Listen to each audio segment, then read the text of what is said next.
Okay. Good morning, good afternoon, and good evening, everybody. Welcome to another Super Tees live stream.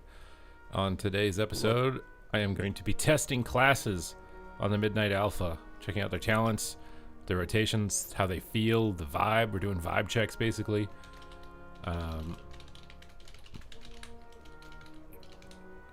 We're just searching to figure out what the most fun and best classes are, basically, is the goal with this one. So if you want to make sure that you're checking out everything that's coming to you, what's going to be happening for your class, or maybe what could be interesting you in another class, then I want to be a good resource for that. So we've got DK to look at. We got this guy here on the alpha that can help level us up a little bit. So I don't know if level 90 is available yet, because every time I've tried, it might be lagging out. Oh, it skipped to level 90. It is available now. It wasn't here this morning. So now we can go straight to level 90. That's Pog. And we can get end game essentials. Oh, nice. We get a full deck of gear as well. 197 out of low does not seem that high. I don't think I'm getting decked out. This does not look like I'm getting decked out. Greetings, Vivica. You are actually the first one in the stream today. I want to congratulate you on your efforts. Even if you are dampened and fatigued and disheartened and disenfranchised, you still show up.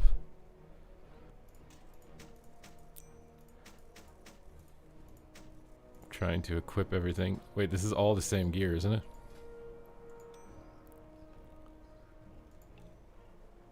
Means you can check HPAL as my reward after DK. I've been fiending to try DK with the new exploding ghouls. Wait, why is that oh, it's a one-handed sword.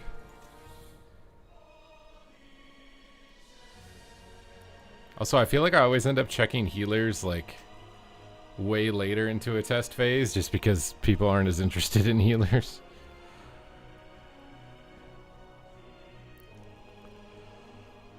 Like if you main a healer, you're basically opting to have less viewership on all of your content. Okay, we got 197 item levels. This is apparently the highest we can get at level 90 now. We got trinkets on. Now the talent tree has been like completely reworked, so I feel like honestly it's kind of overwhelming, so I'm just gonna reset everything. Let's check out some of the new hero talents, because maybe this will kind of determine which build we want to play. And also note that I have like next to 0 unholy DK construction knowledge, and I also don't know if these talents are implemented, bugged, or whatever. So by no means should you assume that whatever I'm picking here is going to be the most optimal. I'm just going to look at what looks the coolest and try and piece something together that hopefully is going to be as close to as optimal as possible as a result of this, because there's no other way to actually do this. So with Sand Lane, we still get Vampiric Strike, which is a passive. Your Death Coil, Epidemic, and Death Strikes have a chance to make your Scourge Strike become a Vampiric Strike. And Vampiric Strike heals you for 2% of your maximum health and grants you Essence of the Blood Queen, increasing your haste by 1% up to 5. So a little bit of haste modifiers and a little bit of an ability modification. I have not tried Ret yet, no. I think I don't think they're going to be giving alpha access to people. It'll probably transition into beta. And then obviously Rider of the Apocalypse. But I want to check the new wing here. So Thrill of the Blood. Essence of the Blood Queen additionally increases your mastery per stack. Visceral Strength. When Sudden Doom is consumed, you gain 8% strength for 5 seconds. That's very strong. Transfusion. Vampiric Strike increases the damage of your permanent ghoul by 20% for 8 seconds, and multiple applications may overlap. I don't know how important your main ghoul is as far as like your overall contributing damage. So like if it's 10%, then it would be 20% of 10, be 2% damage increase on this talent. Sometimes I feel like a lot of these talents are very complicated ways to just say your damage is increased by 2%. And it just makes me confused sometimes. But now with Riders of the Apocalypse, we still have the same passive calling in Horsemen. Ride or Die though. Dark Transformation summons for the White Mane guaranteed. Let Terror Reign. Casting Death Coil or Epidemic orders White Mane to cast her Death Coil or Epidemics. These are the set bonuses. These may also be the set bonuses, but I haven't seen anyone play Sand Lane, so I wouldn't know. Unholy Armaments. The abilities that your horsemen cast deal 5% increased damage.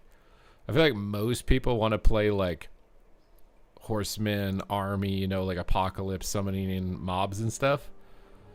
I think that this still has the Blood Beast though, doesn't it? Where's Blood Beast? I don't see Blood Beast on this at all, dude. Did they delete Blood Beast? Unless I'm just scrolling too fast and not reading. Reading sucks, bro. I wish these talents just said 5% increased damage. Instead of having to read them. I did try Warrior. I made a Warrior. I ran a dungeon on it. It felt really weird. I don't know if my talents were off on it, but it felt really weird. I was gonna make a video about it, but it felt so weird. I was gonna go watch like videos from other like main Warrior players who have the alpha to see what their talent build looks like against mine, to see if that could be why it felt weird. But it felt really weird. It felt really like slow. Basically, I felt really rage starved when I was trying it. I don't see Blood Beast though. Did they? I guess they took it out. Blood Beast was kind of cool with like the... Oh no, it's still here. Summons a Blood Beast to attack your enemy. Each time the Blood Beast attacks, it stores a portion of damage dealt, and then the Blood Beast dies, it explodes. So you get a big exploding ghoul. There's too much information for me to tell which one of these is actually optimal. I'm just going to pick the cooler one, okay? We all know the horsemen are the cooler one. So we get Death Charge, so we can mount up on Pony Time. White Mane's Famine. Scourge Strike increases, damages diseases. Also, I think there's a heavy influence on diseases now, so that seems nice. Your damage is increased by 5%. You gain the benefits of Death and Decay while inside Morgraine's Death and Decay. Nazgrim's Conquest. If the enemy dies within while Nazgrim is active, not really too big of a deal. Fury of the Horsemen. Every 50 runic power you spend extends the Horsemen in combat, or while you have 2 or more Horsemen active. I like the burst damage better, I think. I like it better. What's up, Jack? How do you have a duck shaking tushy emoji, but I don't have? That's because you're not subscribed to Vivica. You need to go to Vivica and subscribe. And then you too can shake your duck butt, okay? Horseman's Aid. While at your aid, the horsemen will occasionally cast anti-magic shell on you and themselves. Or when you take damage, 5% of the damage is redirected to a horseman. I think random AMS sounds more fun. Scourge Strike, Shatter, Trollbane, Chains of Ice. Scourge Strike deals 15% more damage. I was thinking there's some modifiers on Scourge Strike here, but we should be able to get everything. So we need to get Army of the Dead. Oh my god, can I not lock that in because I don't have Army of the Dead?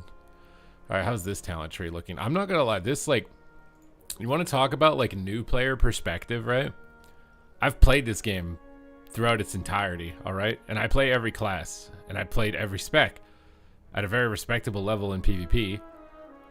And when I have to look at this talent page and how much is on it, I want to scream. Like, there's two, like, I understand that it feels nice when you level up and you put a talent point in, but there has to be a better way than this. I think a majority of these talents should be like the hero talents where you level up and you put a point in, level up and you put a point in, level up and you put a point in. And it's a choice while you're leveling, but once you get to max level, you get all of them. So like a majority of these at max level should just be, you've got all of them. And then you make a Missa Pandaria talent tree with the rest of them, where it's like, oh, you want to pick this mobility instead of this mobility, or this heal instead of this heal. And then you have like 5 choices between 3 on the side.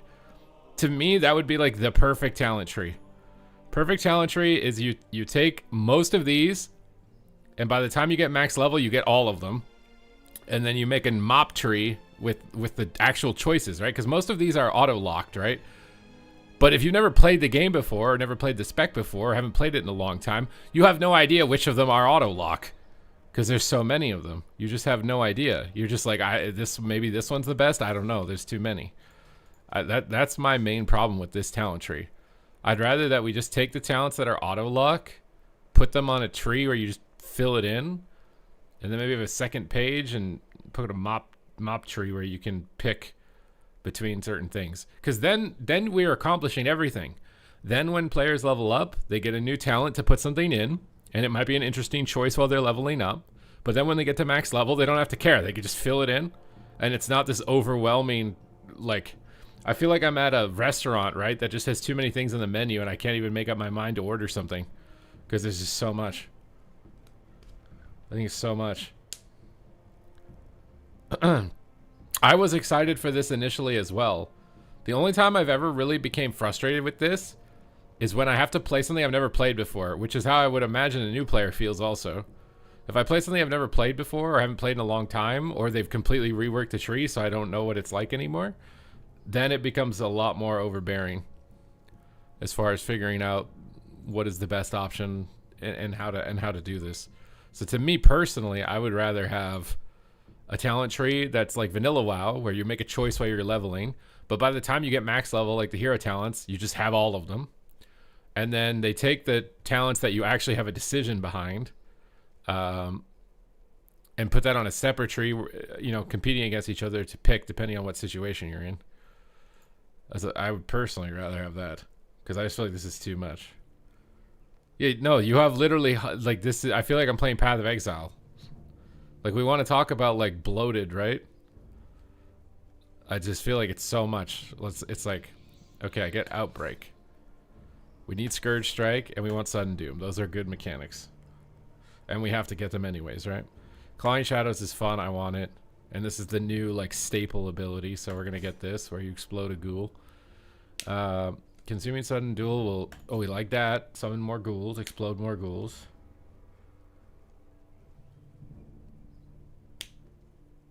He leveled so fast, he had no idea what the talents did. Yeah, exactly. That's what I'm saying. Like, the current talent structure doesn't help a new player, or whether they're new to the game or new to the spec. Because you get all of it instantly, and it's way too much. Yeah, and a lot of these talents, like, most of these talents are, this is what the difference is fundamentally, right? It's like, this one could be increases your damage by 3%. And then this one is increases your damage by 6%. But you're never going to know that looking at the tooltip, because it's got a giant paragraph of explosions and plagues and stuff. You're never going to know that. But fundamentally, that's what every single one of these talent nodes is, right? It's based on power. Most of them are like 3% increases. One of them randomly is OP. Sometimes it's 30%. But you might not know that. So you just kind of like fill it in, I guess. Or you sim it. You go to a third party and you sim it. I wonder if you're going to be able to sim things, actually. Or not. Do you guys think it's better for the game if you can't sim, like, gear and talents? You have to actually play the game to figure out what the best gear and talents are? Or do you think simming should be stopped? Okay, so I don't think you really have much of a choice here. So we can either get critical strike damage of diseases or minions. So do we want disease build or minion build? What do we want? I kind of want to do minion build. So I think we're going to do minion build. As much as I can. Because I'll tell you right now, I'm a boomer. Like, I'm a full-time gamer boomer. And this is too much. Okay? So, morbidity. Diseased enemies take 2% damage from your pet disease they are affected by. From your pet disease they are affected by. What the hell does that mean? Am I dumb? Diseased enemies take 2% increased damage. Is this supposed to say from you and your pet? Because what does from you pet disease mean? Oh, per. From you per disease they are affected by. Bro, I need glasses. Where are my glasses? Do I have glasses anymore? I think I do have glasses. I need glasses, dude. I can't. I need the monitor closer. I can't. It's too far away. Okay. Can I read this now? Okay, so per increased damage from you per disease. Dread Plague deals this damage and grants you runic power. Rapid variant. When an enemy afflicted by your Dread Plague dies, it erupts.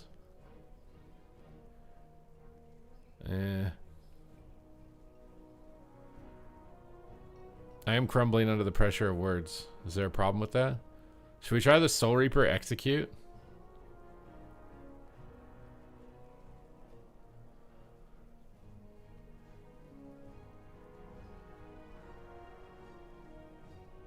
Just face plant your monitor like a CS2 Pro. I honestly think that my vision is getting worse because I stare at my phone too close to my face. I do. Your lesser ghouls serve you 4 seconds longer. We want more damage, bro. I want my ghouls to hit hard. I don't care if they last long. I'm not about lasting long, all right? I'm about getting her done quick, okay? That might be why I don't have a girlfriend, but I stand to those words. I think they are important. Dark Transformation and Army of the Dead also summon Magus. We want that. More pets. Infected claws of your ghouls have a chance to sicken the foe, dealing damage. Yeah, sure, why not? I don't know how much damage increase that is. I just want pets. Pet. That says pet, I want pet. Raise Dead summons an additional skeletal archer. When consuming sudden doom, your death coil commands your archer to fire an additional blighted arrow. Epidemic will instead cause blighted arrow to ricochet. This seems bad. But I want pets, but it seems bad. 3-button Fire Mage is supported by 100 talent nodes. Yeah, that's what I'm saying. I feel like this is like very overbearing. I just feel like there's too much choice. Most of this stuff is auto-locked, except you just don't know what's auto-locked because it's so confusing. Talents are so bad you're a seasoned while playing. No, this is a complete nightmare. If you are looking at this talent tree, I haven't even gotten halfway through it and I want to give up. I legitimately want to give up already. I haven't even, like, there's got to be a way to consolidate this while also retaining the, like, you level up and you get a new point. There has to be. There has to be a way to do that so that someone who's leveling for the first time, they can put a point in and feel good without getting a max level and being like, holy shit. Like, this is insane. Yeah, exactly. You take 75% of them anyway. That's what I'm trying to say. The 75% of the talents you take anyways should you just get all of them, right? Like, create a separate talent tree that you fill out while you level, but eventually they're all there and you get all of them. And then make a new talent tree with the actual choices. Because there are actual choices on this. It's just you don't figure out where they are until you get through all of it. I think that's a good idea, where you level up, you get this big talent tree while you level up, and you click them, and you can get like different builds while you level. But by the time you get max, it's filled completely, and then you get another tree with choices. And then you don't have to care anymore. Who cares about rewarding a point per level? Apparently they do, because that's what they think was really the big issue.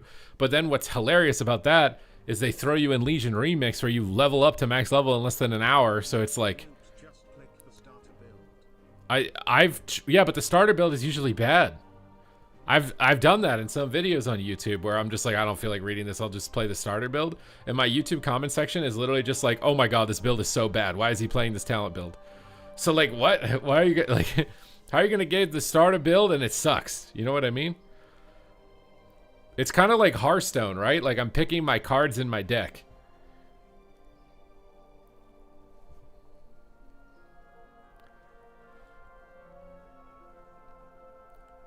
Well, I mean, the thing is if they can't even make a talent tree for beginners that's not terrible, it shouldn't be like this. Like, if you are the one who makes the game and you can't make a starter talent build that doesn't suck for the, compared to the optimal build, it's obviously too complicated. It's obviously too complicated. What? It's way too complicated. What's up, Haljo Bori? Is this supposed to be a play on Halle Berry? They made the one-button rotation just because they didn't know how to play to test builds, because their players won't test the stuff anymore. Maybe. I mean, I think the one-button rotation, maybe it's for internal testing, and it's also for the fact that it's going to console, right? Yeah, but the thing is I can't even use a third-party resource to fill this talent tree in, because this is the first iteration of this talent tree and only very limited players have access to it. Right? I'm just trying to tell you, as somebody who's played the game for its entire duration, I sit down and look at this talent tree and just freak out. Because it's so much. I'm freaking out. Normally this doesn't happen on retail because I can just go copy someone's. But when I have to actually do this myself, like, not everyone is smart enough or knows how to go and copy someone else. They have to sit here and do this. And if I can't sit here and do this without losing my mind, I can't imagine someone who's never played the game sitting here and not losing their mind.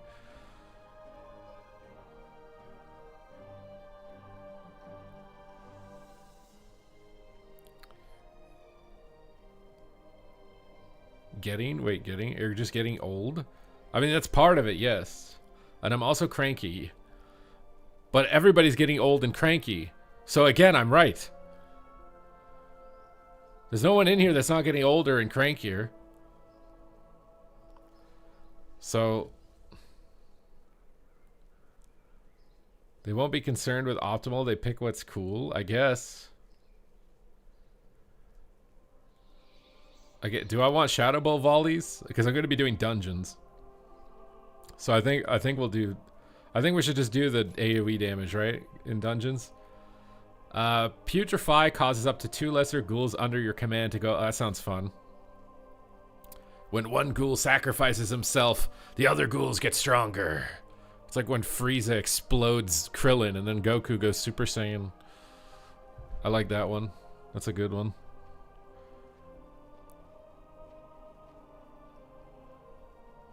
Oh yeah, I mean, most of this, once you've actually run the numbers on it, is auto-lock. But I have no way to run the numbers on it in the game, right? Like, the damage meter doesn't work in game right now, so you can't even use that. It just seems like this seems like so much.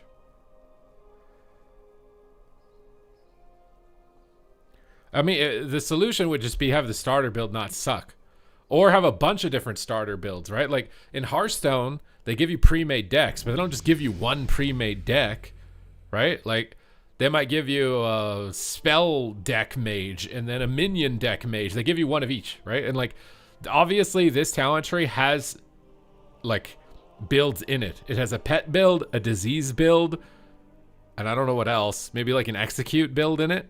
And then you could do some mix of all three. But like having it clearly outlined so you know, like, I'm picking all of these for the pet ones, and I'm picking all these ones for the execute. I'm picking all these ones for the diseases.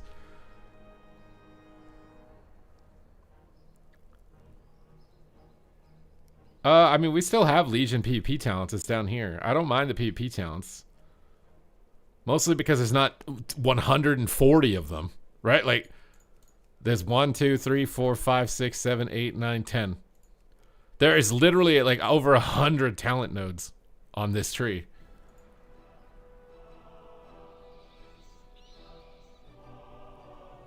There should just be like preset builds and whatever. And then if you want to tweak it a little bit yourself, go for it.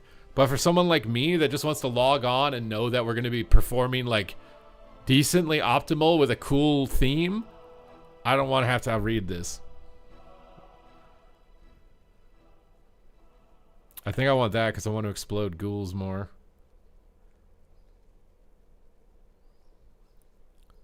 Well, like, I get why you want this when someone's leveling up to put a point in. But you could do that while also not having this huge issue when you reach level 80 where you're like brain overloaded as far as what you're supposed to take. That's the problem. And the thing is you level too fast. Like, you can't even computate these talents while you level because you level too fast. You level like 30 times in 30 minutes and then you have 30 points to be just like, what the like. And most of the talents in Classic were not like essays on the, it wasn't a paragraph. It was like, increase your parry by 1%. And you clicked it 5 times. It wasn't, this randomly does this effect that also causes this effect. And then this effect is now AoE. And that, like, it was a lot less complicated. I read these tooltips and I feel like these tooltips are designed to try to prevent me from finding the optimal one. It's like they're deliberately like convoluted and roleplay-y to try and make it hard to know which one is the best one. And that's like somehow a good thing. That I can't figure out what the best one is by reading it. There's still ways to figure it. There is a best one. You're just making it really annoying to find what it is. But I will find it. And as soon as I find it, I'm going to only play that.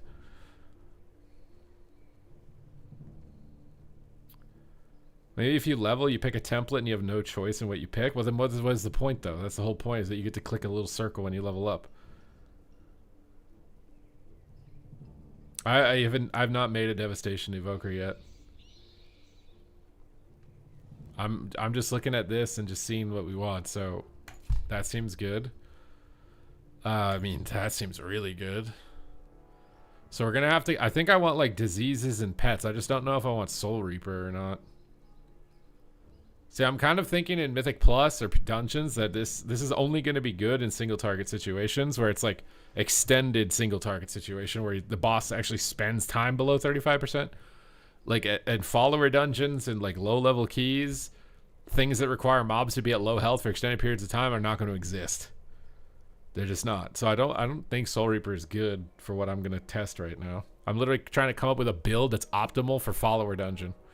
And I did do some follower dungeons this morning on Warrior.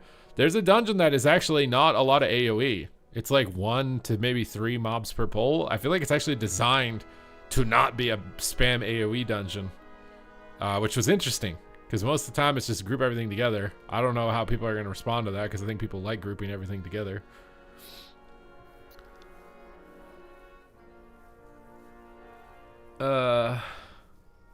Pick one of 3 talent. Yeah, but if it's a permanent decision that you can't rewind, that's bad too.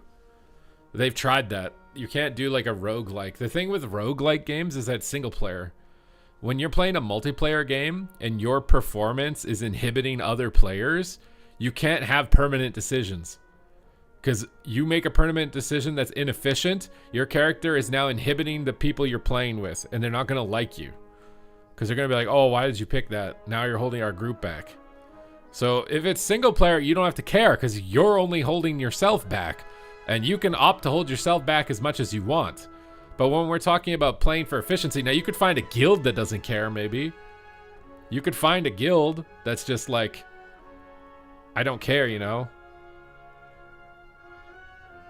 Choosing the talents is frying me as a viewer. This is miserable. I feel like the only time that this talent tree ends up being interesting is after you've played the class for like 300 hours and you've sorted out what the auto lock ones are, so you know exactly which ones are like minor little tweaks and stuff, and then it can get kind of interesting. But I'm just feeling like you could just shortcut that. Wait, what did you just say, Miss Hato? Thank you for the 25 months.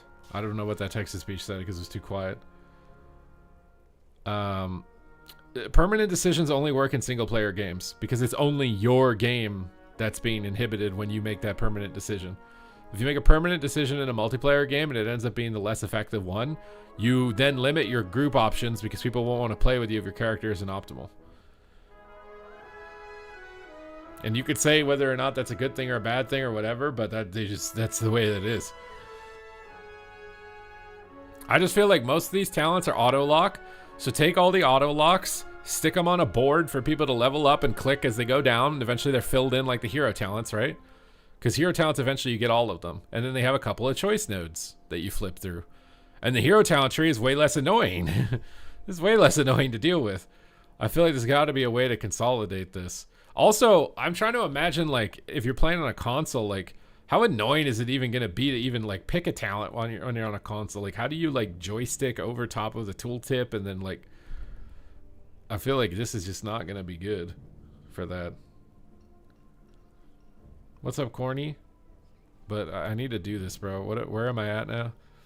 I don't think I want the thing... Well, actually, I probably want the thing when it dies because things are going to die really fast. So... You're looking forward to Unholy in the alpha. It's 10,000% going to be your main. And that's why I'm trying to do my best here to pick these talents and have them be the best, okay? So I'm trying to get a pet build because I'm playing Rider of the Apocalypse. They have a bunch of new pets. And yeah, we're just gonna do our best here. So Festering Scythe. Festering Strike now follows up with Festering Scythe. It slashes through enemies in front of you. That seems really good. So I have to go this, which Super Strain I think is typically good.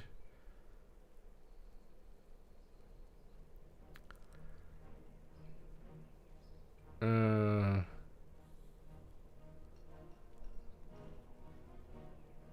should be able to hide all of the locked in. Yeah, that's what I'm saying. Yeah, Warrior is a lot different. I played it this morning. In Dungeons, it felt really slow.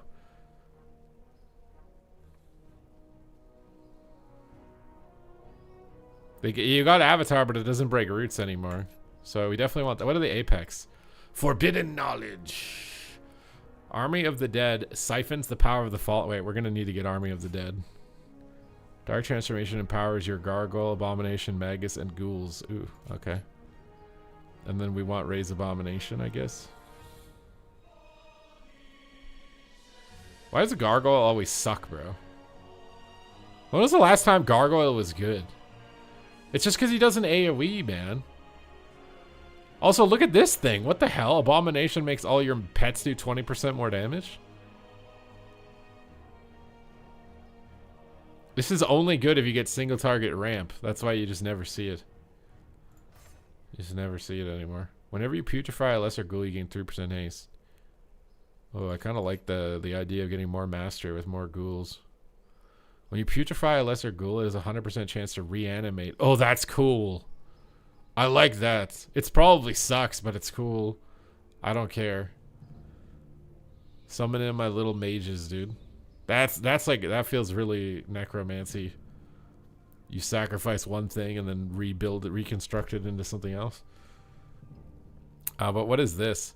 Army of the Dead siphons the power of the Fallen, transforming Death Coil and Epidemic into Necrotic Coil and Graveyard. They really, like, I'm not gonna lie, I swear that I made a video about Outlaw Rogue, and I was talking about how when you get an ambush proc, it should just convert Sinister Strike into ambush to save a keybind. And they did that change. I don't know how much I had influence on that change or not, if they were going to already do it anyways or not, and maybe I'm just being egotistical, but I swear that happened literally like on the next patch cycle. And ever since then, they've taken that idea and put it onto every other class. Instead of giving you a new ability that takes a keybind, we'll just transform an existing ability. And I think it's way better. I think it's kind of like in Super Smash Brothers when you have combo attacks where like you press the A button and it punches once. You press it a second time and then it does a double jab, and then you punch it a third time and it does a kick. That way you can have like different types of attacks with different hitboxes and different whatever effects without having extra keybinds. You can just, and then the test becomes knowing like what is the combo, like what is this ability in sequence. Did it with Judgment and Hammer of Wrath? Yes, yeah, so, well, see, maybe they're doing it on too many of them. Maybe they're doing it on too many of them. Like, it seems like they get an idea, it works well for, like, one case, and then they're like, okay, how do we make this idea on everything? And it doesn't always fit. It doesn't always fit. Well, it's because you have procs that give you Hammer of Wrath, right? Hammer of Wrath's not next to you because you can get procs and use it whenever you want. But so this is an example of that where you just have a chance to convert your spell. Necrotic Coil looks like it just turns it into AoE Death Coil. And Graveyard, the dead erupt beneath all foes with Virulent Plague. I want to see what this looks like.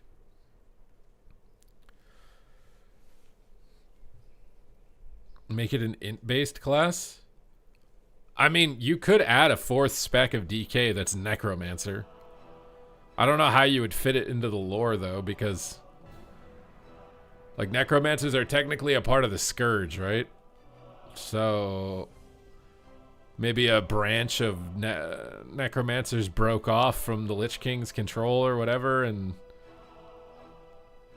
their only place of respite was with the Death Knights. Well, yeah, everything Unholy has, yeah, I know. But, I don't know. You could have, like, a Necromancer, and he calls in a meat wagon, and it drops corpses on the ground. And then as the Necromancer, you, like, pick what to turn the corpse into.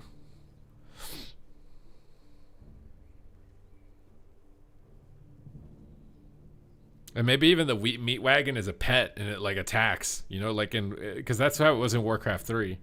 You could get a meat wagon that was, like, a catapult, and it also spawned corpses on the ground, and then Necromancers could res skeletons and stuff off of it.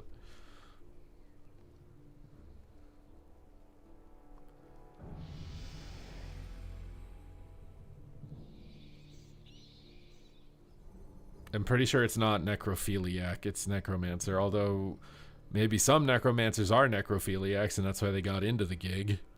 I don't know. You'll have to ask every individual necromancer to get the answer to that.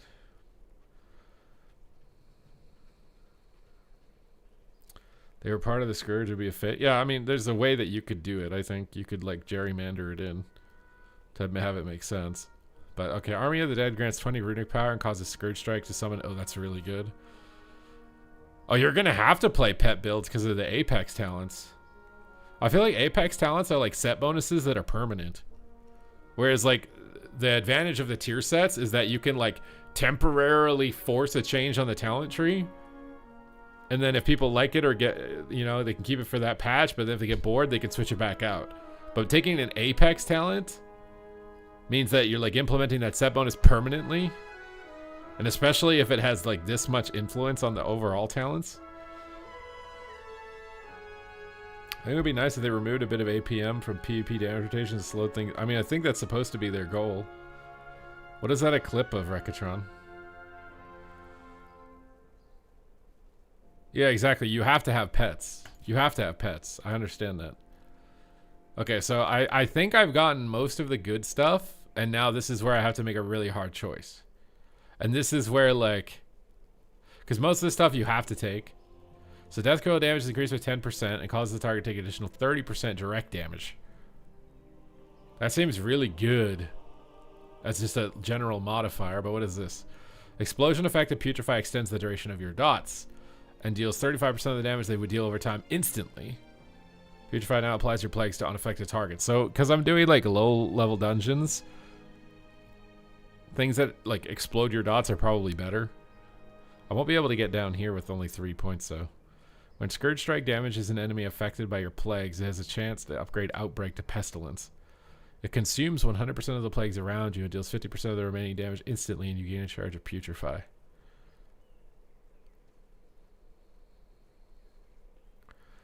Healers have a lot of ways to avoid. I'm not going to lie. Apex talent just sounds like good marketing. Because, like, you could have just put these talents on the tree and not called them Apex, right?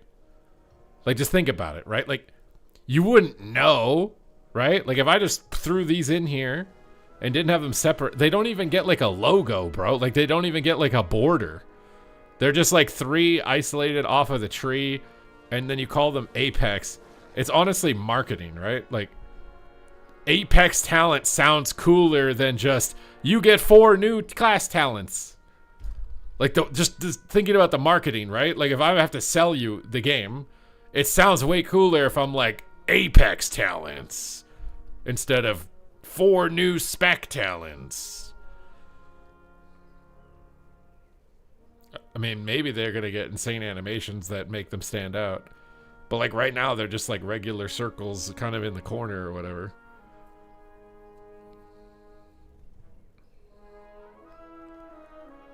And I mean, maybe you're forced to take a lot of stuff on here. Does that mean these talents? Does that mean any talent that I'm forced to take is now an Apex talent? Because there's a lot of talents in here I have to take. Does that make them Apex? We'll get a 5th tree called Primal Talents.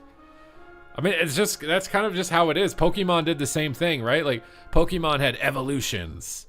And then, like, stone evolutions. The Pokemon get stoned on shit, and then they smoke weed, and they evolve even further. And then they had to do mega evolutions, right? Like, it's all just evolution. It's the same thing with Super Saiyan. Like, they had Super Saiyan, and then Super Saiyan 2, and then Super Saiyan 3, and then, like, Super Saiyan 2 was you had little white lightning around your body, and everything else was the same. And then Super Saiyan 3, but only Goku gets it, and then maybe Gotenks. And then you get lightning and long hair, and then randomly, and now you're, like, this is just how humans are. They just want to, like, one-up. You know what I mean? Like, you have to one-up, right? Like, these aren't talents. These are Super Saiyan 2 Omega God talents. Like, it sounds cooler on a marketing board.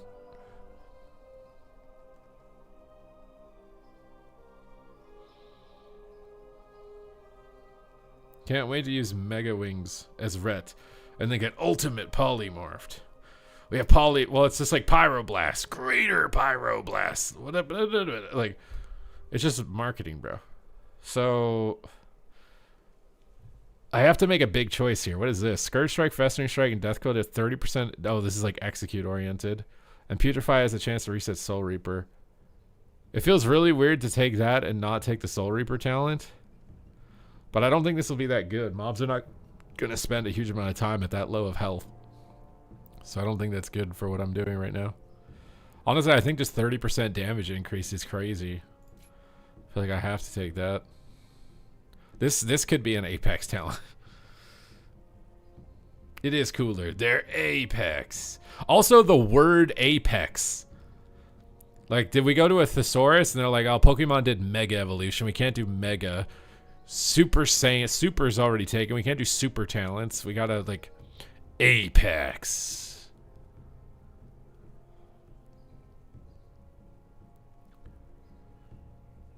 It's a reskinned Withered training scenario? Huh? What's a... Oh, you think that I'm going to be playing with Wizard with these talents? Mega Super Apex 8 The Return. Yes. Oh, yeah, they do the same thing with corporate titles to make you feel good as a little corporate puppet employee. Like, oh, we just promoted you to lead senior supervisor. There's no pay increase. You just get an extra word on your title that no one cares about.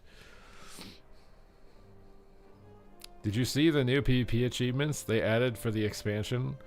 One of them to do 250 PvP instances, and they're all to fight AI. Wait, you can play only against AI to get all of the PvP stuff? I'd be okay if you could get one thing like that. Or like portions of the achievements can be earned against AI. I think that's fine, but I don't think you should be able to get all of them from AI only. I think it would be cool to have like one thing, so it's like, I'm going to try PvP, but I'm scared, so I'll do the AI thing and get the chair from that, and then maybe you end up liking it, and then you'll try the real PvP mode. But if you just make it so that... I mean, they just don't want PvEers getting mad, and they don't want people who just want to do cozy house content to have to PvP. That's all it is. Imagine if they randomly just felt the same way about raiding. What if they're like, you know, raiding's too intimidating, so we're not going to make anyone have to do it anymore. The participation would go down so much. Bump the title, buy him 100 new business cards and a new title for $100 and give him $0 raise. Exactly. It's about figuring out how to make them feel like they've progressed without actually giving them what's valuable. You must deceive. Unholy rune business system to optimize ghoul workflow, increase rune generation while meeting runic power KPIs. Yes. So the explosion of Putrefy, I kind of like that.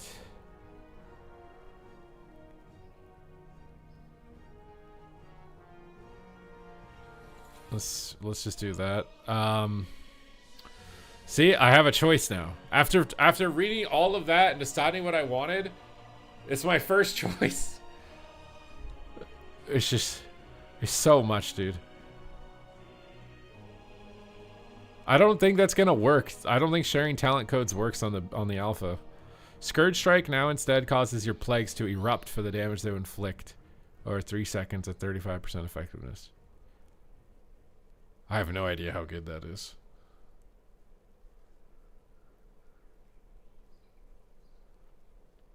Do the fancy titles actually help you? Is it like getting like a mythic raid achievement and then you're going into LFG and you could be like, I'm ahead of the curve, see? I have the ahead of curve achievement from my previous company.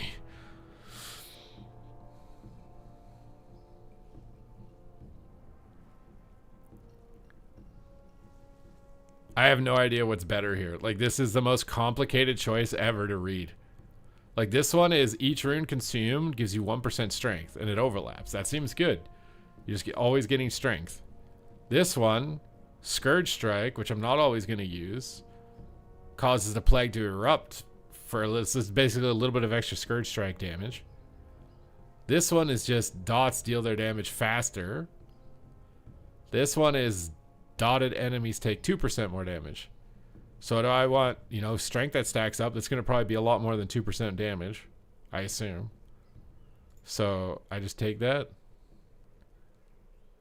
I managed to fill out one talent tree. How long did that take? Like, how many people are going to come home from work, Gotta change the baby's diaper, put some food on the stove, log on, sit here for 40 minutes like I just did, and I don't even know if this is good or not. I've just done my best. I've just done my best based on the content that I'm about to do, which is like follower dungeons. I'm not expecting monsters to live very long. I want big instant ramping burst AoE. So I tried to pick every talent that was kind of tailored towards that, while also focusing on ghouls, because the putrefied build and the ghoul stuff seems really important. I've tried to do that. But this was like 40 minutes. Now I have this one. I'm going to assume I want a cooldown, even though I probably don't need it for follower dungeons. And you don't really, like, this isn't really a choice, right? What the hell? This is 10% damage. Oh my, this is auto runic power. Your ghouls have a chance to enfeeble them, reducing the movement speed and the damage they deal to you by 12%.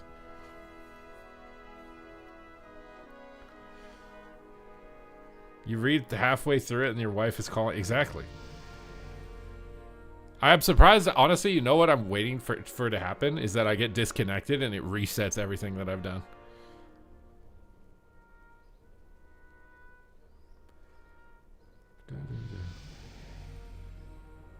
Yeah, but how many new I feel like all of these changes they're making, it's more likely to get returning players. I don't know about new players. I feel like new players is always going to be like sub 15% on an expansion. It's going to be like, I don't know, 60% existing players, 25% like returning players, and maybe 15% new players, if I had to guess.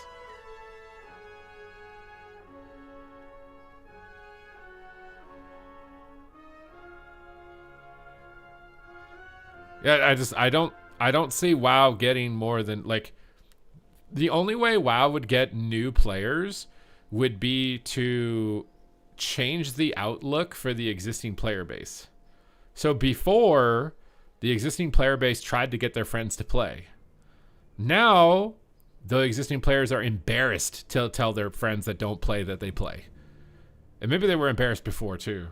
But I played WoW because somebody got me to play WoW. But I feel like unless they can change that sentiment for a majority of the players where they actually like want to get their friends to play,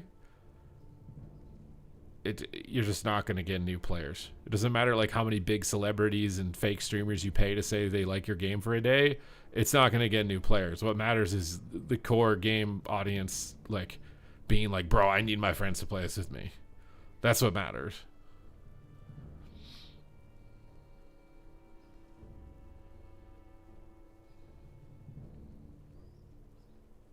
I played WoW in an experimental way on a random suggestion from a dude I knew. Exactly.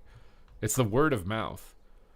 If most word of mouth is games bad, games suck, don't waste your time, then you're not going to get new players. And you can't artificially control that narrative, right? That narrative is an authentic narrative based on player sentiment. You can't just buy that narrative and change it. It has to be authentic.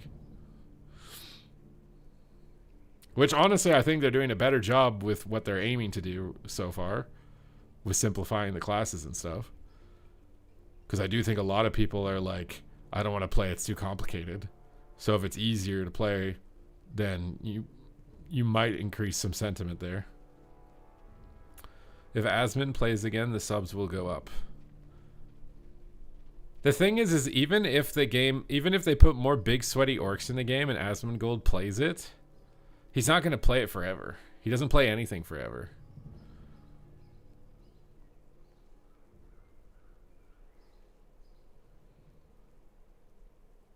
I like WoW PvP more than PvP in other games. Before WoW, all of my PvP was Counter-Strike and Diablo 2. I mean, I agree. I don't think that there's nothing like WoW PvP in any other game.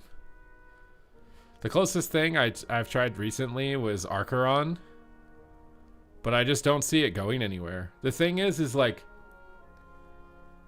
the way people view video games now, it's like either you're playing a comfort cozy story game or you're picking a competitive game. And then for the people who are choosing to pick a competitive game, they're thinking end game. They're thinking like, could I go pro in this? And then if I did go pro, which is the best option? that's how they're thinking now. So if you make a new competitive PvP game that doesn't have esports, someone's just going to look at it and be like, I can't go pro in that. I'm going to play League instead. They're just going to skip straight to that.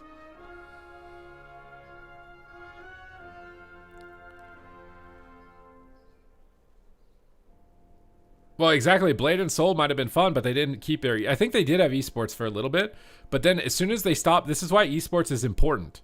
This is why I think, like, if you put all of your marketing budget into paying fake content creators to say they like your game for a day, and you don't support the actual core community of your game with methods like esports and stuff like that, you're just shooting yourself in the foot. Like, maybe you bought your game for a day or a week and it looks really impressive, and then it completely disappears. Because you were just putting all of your money into the fake stuff and not the actual, like, genuine community. Most of the people quit WoW PvP because the tuning was bad for their main spec. Well, yeah, exactly. I don't have any codes, no. Did you get codes? Look what happened when Overwatch esports fell off. The game is cooked now. Yeah. Well, to be fair, Overwatch and HOTS went too big too fast. The thing with esports, like, why League of Legends is the best esport, it's not because it's a simple game. It's not. It's not because it's easier to observe. These are all stupid opinions. It's an esport because it started organically. It started grassroots. It started from the ground up, and it started from the premise of just, I want to be the best at this. And everyone playing just wants to be the best at this.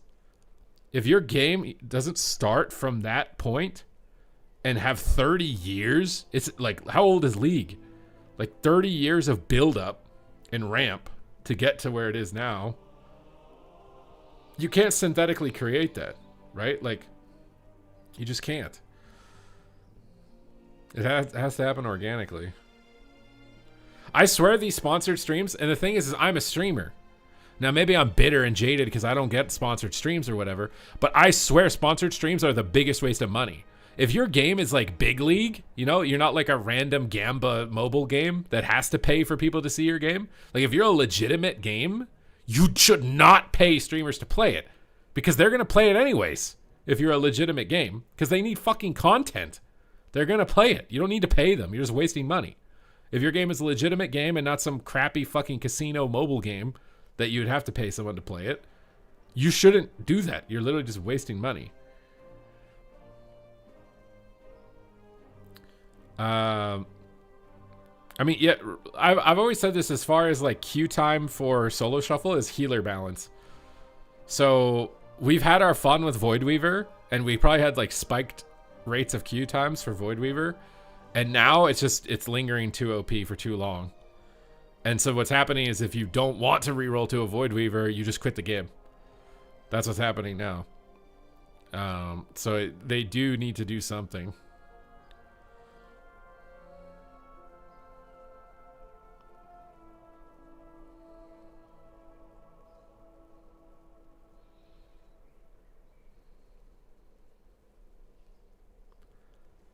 I mean, they definitely respond to feedback. I think they just don't watch YouTube videos. I mean, I think if I made an official forum post, got a bunch of people to like it, maybe they would listen to it. Like, I could write a forum post about how I think Gladiator should be done, because I think 2300 is like, it's not really going to change much as far as like incentivization. If you were a Hardstock 2300 player, grats, you're glad now. That's not a lot of people. Like the whole, you get like a glad mount at 2k rating, and then you get armor pieces from different brackets and stuff. I think it's a way better system. Most people can get like partners to get to 2k rating to get the base mount, and then as soon as they get the base mount, they're gonna be like, oh, maybe I could get some of the armor pieces. Like, this isn't so bad. That's the whole thing with PvP, is just getting them over the initial hurdle of this isn't actually that bad.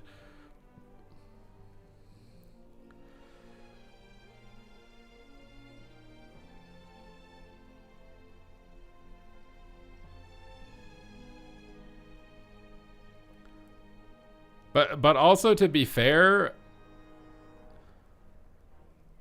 I mean, I think they didn't do Mistweaver very well. Mistweaver's been getting done dirty recently as a healer, and Residuary is just kind of on the weaker side. But if Mistweaver didn't get done dirty and Residuary got buffed a little bit, I don't even know if the healer balance is that bad.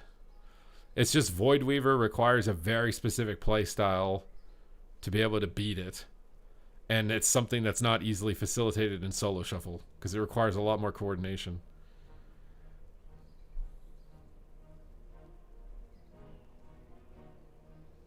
Well, exactly. It shouldn't be some arbitrary number. I agree. I think they should change the rank 1 titles. It should be like top 100 for every spec except maybe tanks. Because that would just be like, you'd be like 1300 rating with a rank 1 title. I think it'd be too much. I don't like the whole some specs get 40 spots, other specs get 3. I think it's stupid. Because the thing is if you had 100 specs just baseline, like every spec gets 100 spots for rank 1, that would incentivize people to try the specs that aren't as fought them. Because it's like, well, not many people are playing that because it's not good. So I might actually be able to get a rank 1 spec if I play that. And then when people play it, they might realize it's not even that bad. A lot of the times, like, there's a perception issue with something being strong or weak.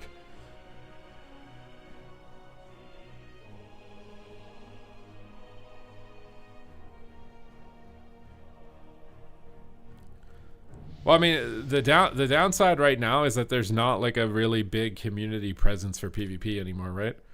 We used to have Allcraft with Asmongold. We used to have like GCD TV. Like there used to be a significant community presence.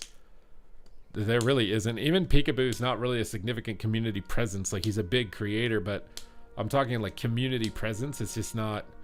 Most of the PvP streamers are just like little capsule isolated streamers, which maybe is why we're all either stagnating or shrinking on viewership also, because like the PvE streamers all play with each other and shit. But maybe that's a symptom also of solo queue, because Melee Plus you have to group with people. 100 of each spec would incentivize people to play mains too. Exactly, because you're not just like, I feel like it should just be better. I don't know what D Machine would be or wouldn't be able to do as far as GCD TV. All I know is GCD TV, if my assumptions aren't incorrect, they're all contracted by Blizzard, whoever's still involved with it now, which I think is just Toxic and Starship, and maybe one other person. I don't know if they got anyone new or something. But D Machine left GCD TV to get hired by Blizzard, and then I think he left Blizzard for a bit, and then he went back to Blizzard, and I think he's left Blizzard again. So I don't know exactly what limitations there would be behind him or not doing it. But the thing is that it takes a lot to run a tournament, and it doesn't produce a lot of revenue. So having like, the only way to make running a tournament like financially feasible is for one person to do it. And then it's going to be inefficient because you're going to have one person building the bracket, one person queuing the teams, one person is observing, one person's commentating. Like, and it's like maybe you can make money if you do it like that as one person, especially if you're starting from the ground up. That's why like Snoopy's ran a couple of tournaments, but he doesn't do them every weekend because it's a lot to do it by yourself. You think this new PvP zone mega map will do anything? I have no idea.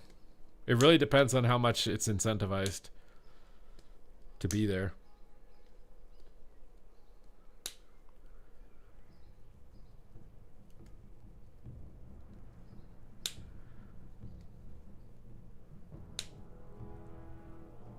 Drathimos, did you just copy that from the Ian Hazakostas interview? Well, yeah, the thing is if your class is in last place, it doesn't matter if it's in last place by 1% or 12%. It's in last place.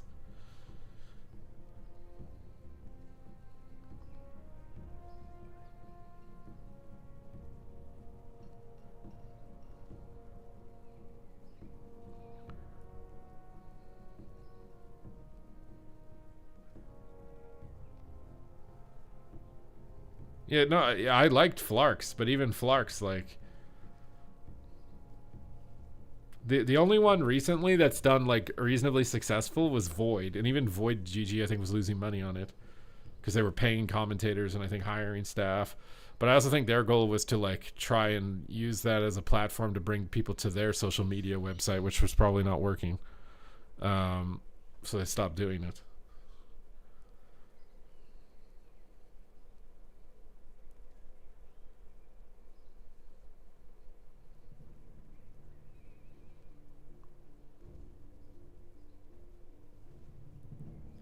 They refer to arena players as sharks. Yeah, I don't know. There's a really negative stereotype towards PvPers, which is weird because I feel like I've played Legion Remix, all right? And if you played Legion Remix, you know it's a joke, right? I get gatekept on Legion Remix. Like, I'm trying to join the Mythic Raid, which is a joke. Like, literally, one fully decked player will one-shot the boss. You don't even need a full raid of fully decked people. And there are people that won't invite you unless you're fully decked. Even if they've got 10 fully decked people in it, that as soon as they press one global, the boss will die, they still won't invite you unless you're decked. I think PvE is way more gatekeepy. Infinitely more gatekeepy than PvP. Like, it's crazy. And the content that they're gatekeeping is a joke most of the time. Like, I get wanting to be gatekeepy if you're in a plus 20 key where some guy doesn't know the route or whatever and it's over for you. I get that. But, like, they gatekeep the casual easy shit. Like, what?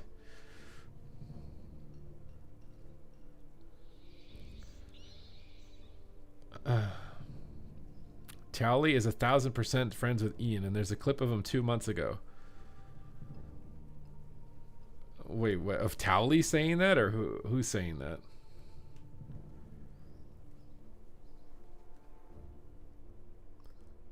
I feel like it's dangerous to not care about like any part aspect of the game, because there are often times where Mythic Plus players get bored of doing Mythic Plus and they try PvP and they don't unsubscribe because PvP is there.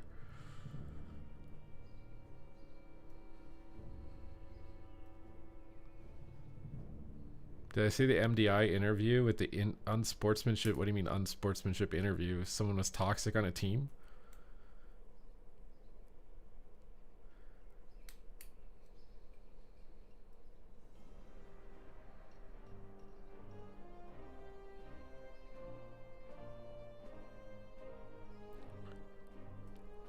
They didn't even know people wanted that. Well, that's why I'm saying, like, PvP in the past when we had Asmongold and Soda Poppin' had like a sizable community. We don't have that anymore is the problem.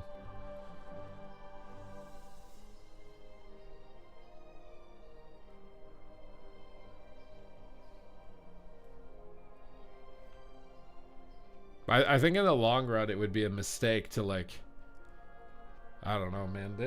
There are so many PvP games that would die to have the player base that WoW PvP gets. So, like, if they do think that way, to think that they think that way is crazy to me. Because, there are so many PvP game publishers that would die to have the player base size that WoW PvP has.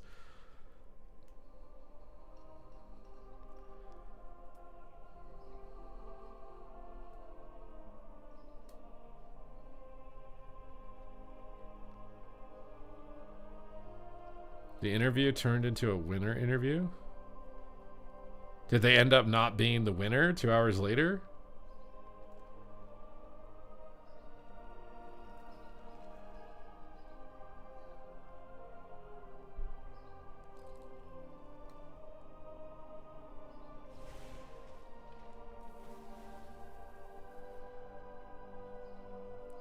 To be fair, I think because they didn't spend Overwatch esports money on WoW esports, we're still around. I think if they expanded WoW esports, they would have had to cut it back or cut it entirely, because that's what they did with every other one. Like, I just feel like WoW PvP is like the most underestimated, underrated thing, and it's randomly the most hated also. I don't get that part. It's randomly the most hated, the most underrated, and like, I just do not get it.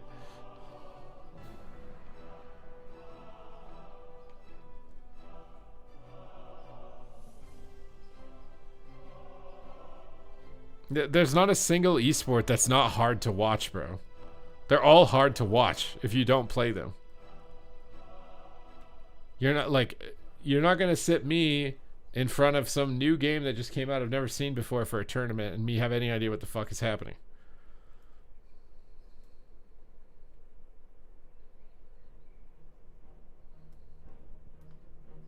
Like, I used to be a security guard. I worked security for roller derbies. I never had any idea how to tell what team was winning in a goddamn roller derby.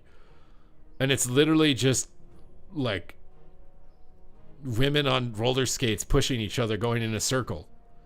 I had no idea how to tell who was winning.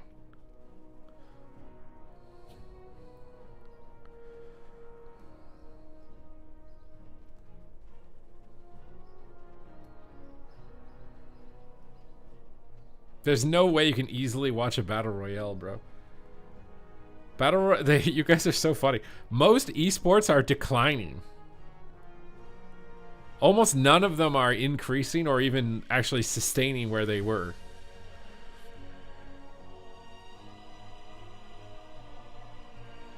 Also, this idea that MOBAs are visually easier, then why did HOTS fail? Why does Pokemon Unite have no one interested in watching it? They're all just fucking MOBAs. Why do they have no one watching them?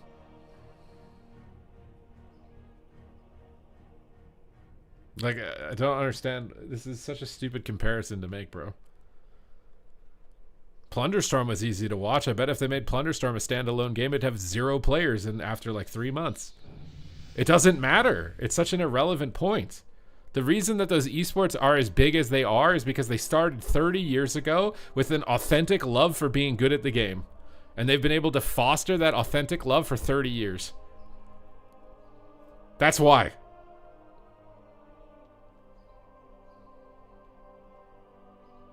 Yeah, Dota and League are 30-year-old esports that started with people making custom maps in Warcraft 3 for fun, and then having to deal with lawsuits from Blizzard when they wanted to make their own Dota because Blizzard wouldn't do it, and having to come up with their own way to finally do it, and now it's way bigger than probably any Blizzard game.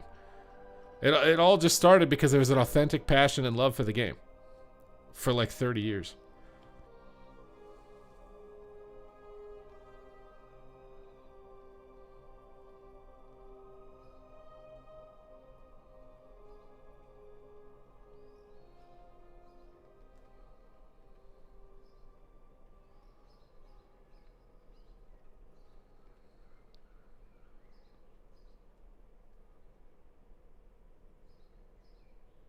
I think honestly the biggest thing right now for like WoW esports is just stakes, right? Like the Race to World First happens 3 times a year, maybe twice a year. It's a very concentrated area of time. But what's interesting about Race to World First is that I swear it's the most rigged competition in all of esports. It's not a global release. Whatever guild has the infrastructure, gold, and finances to be able to fund everything, their own private week or a creator, they're like multiple pools of rosters of players who are able to swap in and out that all have 10 characters leveled up at the same, like it is already rigged from the start that it's going to be one team and maybe a second one if you're lucky.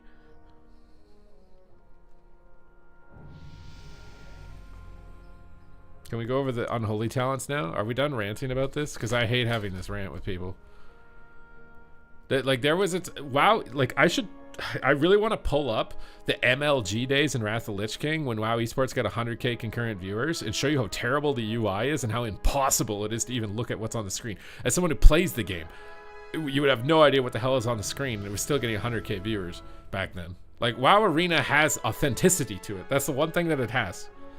No matter how much it gets bloated and there's too much fucking spells and whatever else, like it has authenticity in its core. It's not synthetic. That is one of its advantages. But it's too underrated. It's too hated randomly. It'll just never have the chance to have that authenticity blossom. And anyone who's ever tried to make the game never makes Arena the exact same way. They try and do it like a fucking MOBA, and it always fails. So like you guys say like MOBAs are easier to watch. That's why WoW isn't successful. Look at Battlerite. Battlerite's a really well-made game, and it takes the Arena, concept and makes it more digestible. Battlerite's way easier to watch than World of Warcraft, and Battlerite has no team now. I don't even know if they have a studio anymore. So it's not this one all be all thing that it needs to be easy to watch, and that's the only thing. Like that is so you're just one-dimensional. It's impossible.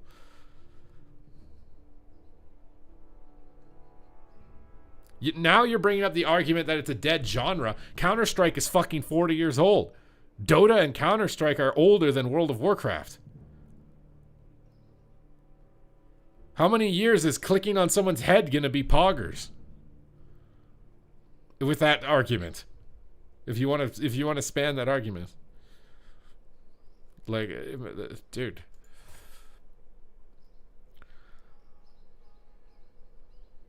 The two far right for clawing and monstrosity. Oh yeah, this one was kind of minor actually. Wait, so you don't take this? Wait, you don't take monstrosity? Where's monstrosity? I definitely think the infected claws thing was kind of... Wait, so wait. Ebon fever? What, and you don't take ghoulish frenzy?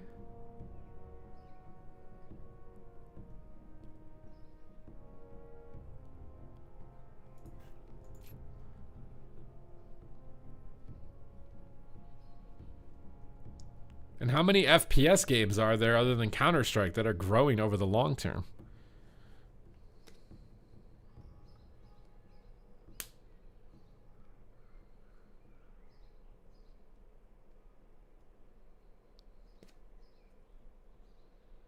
I'm gonna need you to post some metrics on Valorant. Like, also, I mean, Valorant is probably successful because it started off very small and it's probably growing authentically. But I don't think it's going to be an infinite stream of growth. Nothing is an infinite stream of growth.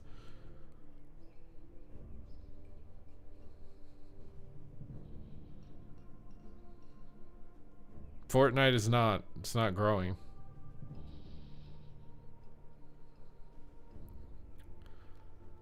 I mean, I do agree that prize pool... This is what I was trying to say. Like, the biggest thing for WoW esports and the growth in WoW esports is stakes. What is on the line, you know? Playing for something a lot on the line will drive higher viewership. Which is why it sucks that we can't use community crowdfunding. Because all the other esports do that. Dota does that. Why do you think their prize pool is like $30 gajillion?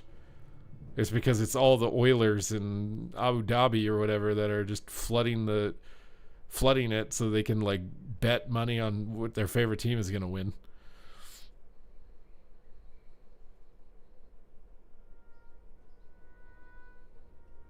Why can't we crowdfund? Because they tried to crowdfund and it wasn't understood how the crowdfunding was going to work, and then the way people interpreted it wasn't the way that Blizzard intended it, and then there was a conflict between the community and Blizzard because of how they went about it. And I think they're just never going to bother even to try and do it again, which is terrible because that is the only way you would grow the program is to continue to do that.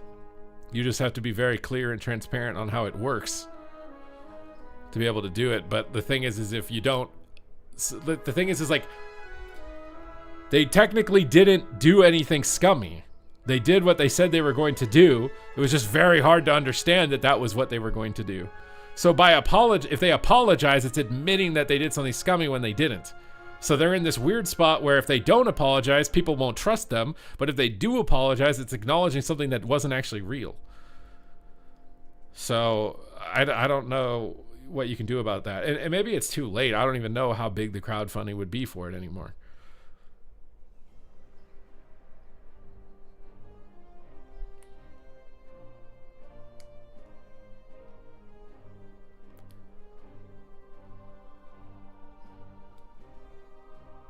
Call of Duty is another one that's authentic and it's old.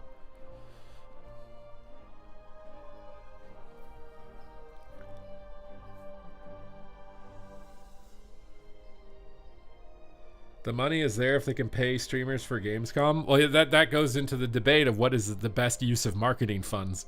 I don't think paying streamers that don't authentically like your game, even if they're popular, to pretend to like it for a day is very good marketing. Not unless they have sincere interest in playing it for like a prolonged period of time. Like if you take someone like Summit, who he authentically likes WoW, and if he intends to play it for a little bit after you sponsor him, it's probably worth it. But if you're taking some fucking dude who doesn't like WoW at all, and they're just happy to get paid $50,000 to sit there and smile and play for it for 3 hours, you just wasted $50,000. Like you just blew that straight out your ass. Like it was a complete waste of money. Did nothing. You can't pay somebody who has no interest in your game, or in some cases genuinely hates your game, and have that work out. It just will not. It just will not work out. That is the biggest waste of money. It will not work out.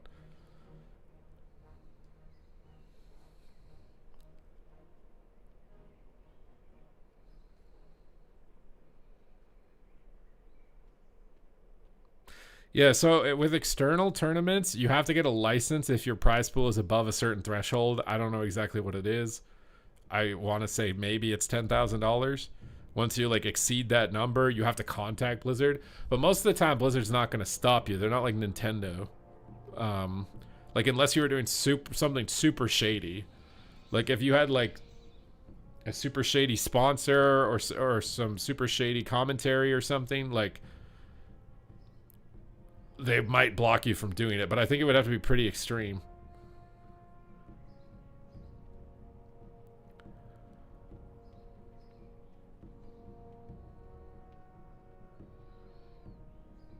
No, I don't think it's worth it. The one thing that I do think is worth it, though, that I like what Blizzard's doing right now is that they're using the main Warcraft channel and they're letting small streamers like co-stream with it, so it boosts them up on the directory and it exposes them to the baseline WoW channel audience. I think that's really good and that's a cool thing to do.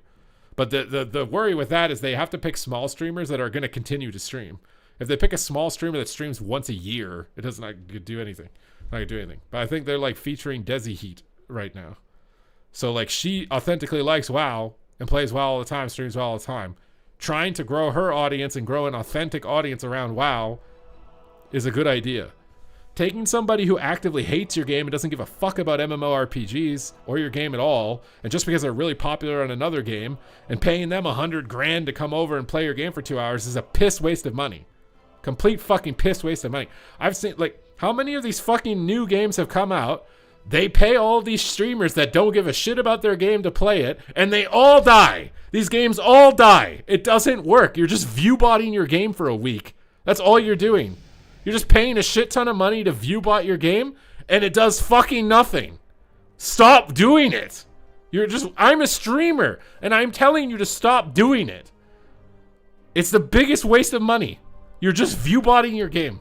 It's only worth doing it if you have an authentic audience. And how do you get an authentic audience? Esports. You run a tournament for the people who actually like your game and are playing it already. They start and build streams. You then support them, and then they grow. That's how you authentically do it. You do not do this BS of like paying people who don't even play your genre or whatever, or maybe hate your game, unless they are sincere about changing their opinion. Then it might be worth it. Like if Asmongold is sincere about changing his opinion. But the thing is if Asmongold is sincere about changing his opinion playing WoW, you wouldn't even have to pay him. He's just gonna play it. You're just wasting your money. Like these streamers will just play your game. If your game is actually good, genuinely and authentically good, you don't have to pay them. They're excited to play it because it means content. And if they're not, then you're in trouble. Your game is not going to do well in the long run, likely. I've yet to see a game where that isn't the case, at least.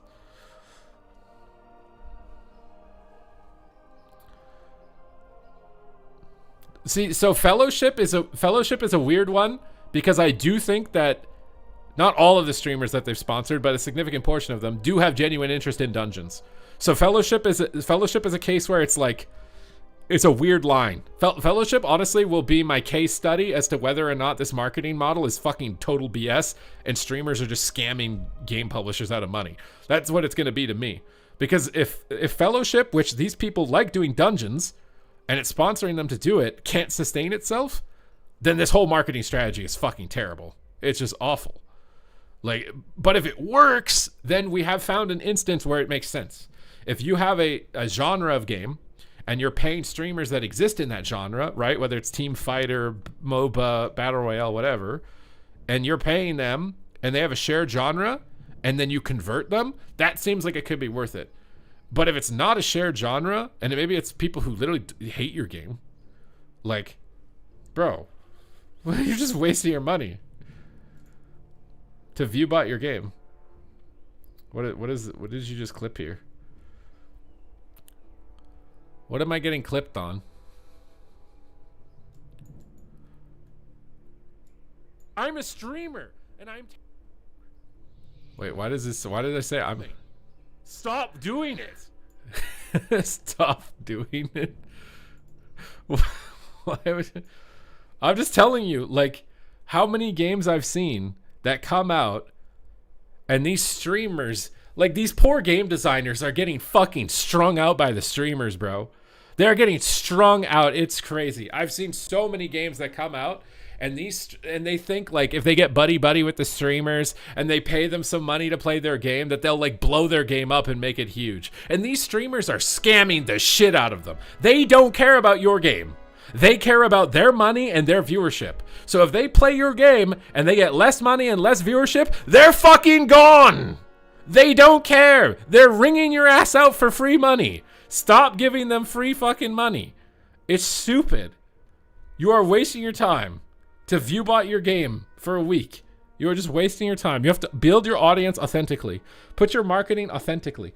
You're better off paying an ad that runs on top of their stream than paying them directly, probably. But even that is probably not effective.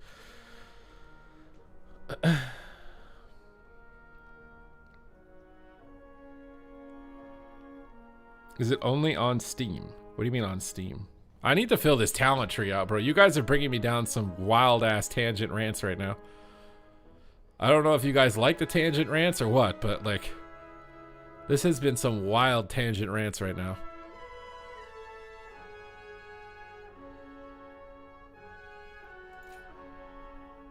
We like the 6% damage taken. We like that, I think. I don't know if I care about that or not.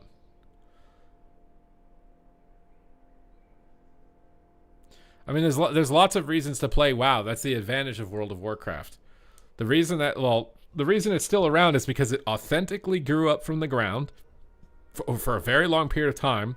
So we are invested in loyal players with sunken cost fallacy. Like, permanently quitting this game would be like cutting a limb off. No one permanently quits this game. They say they do, but they always come back. And maybe they only come back for a week, but they come back. They know, like, if you've been in this game since the beginning, you never get out. You are never fully out. Never fully out. You will come back. It might take 3 years, it might take 5, but you will come back. You will come back. That's a major advantage that WoW has over any other game.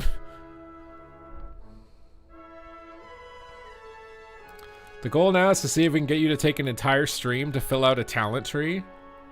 Yeah, maybe. Maybe. Okay, I'm making my way downtown right now, okay? Do I want this movement speed thing for dungeons? Do I care?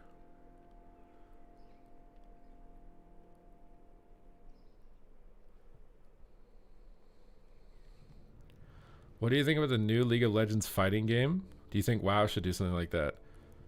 I don't know. I don't know what Blizzard can do now. I don't know.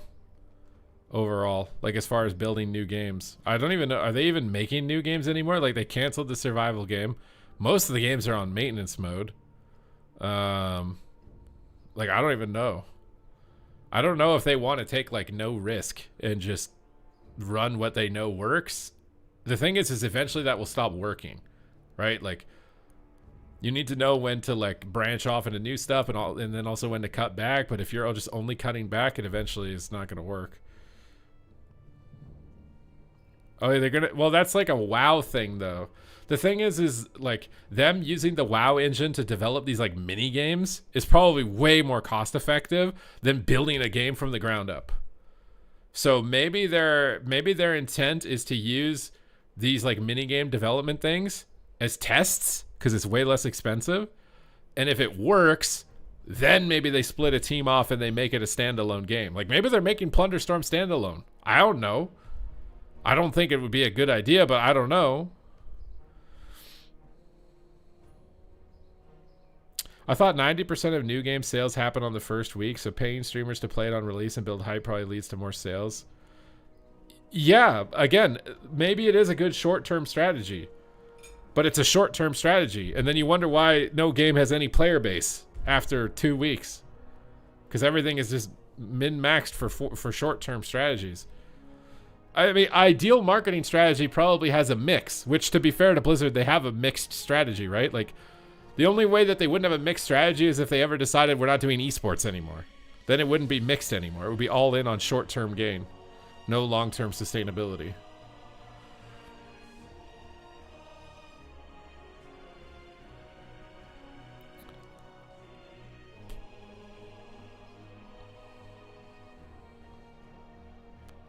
Well, to be fair, every single game has done that. Mind you, I feel like most of the games that do this thing where they like do classic releases, like classic's not a new concept, right?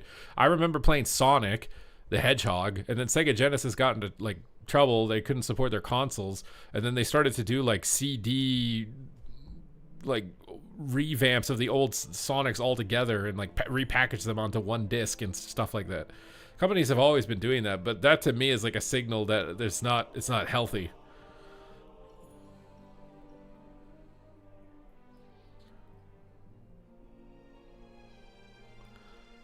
I think they need a new free-to-play side client mode.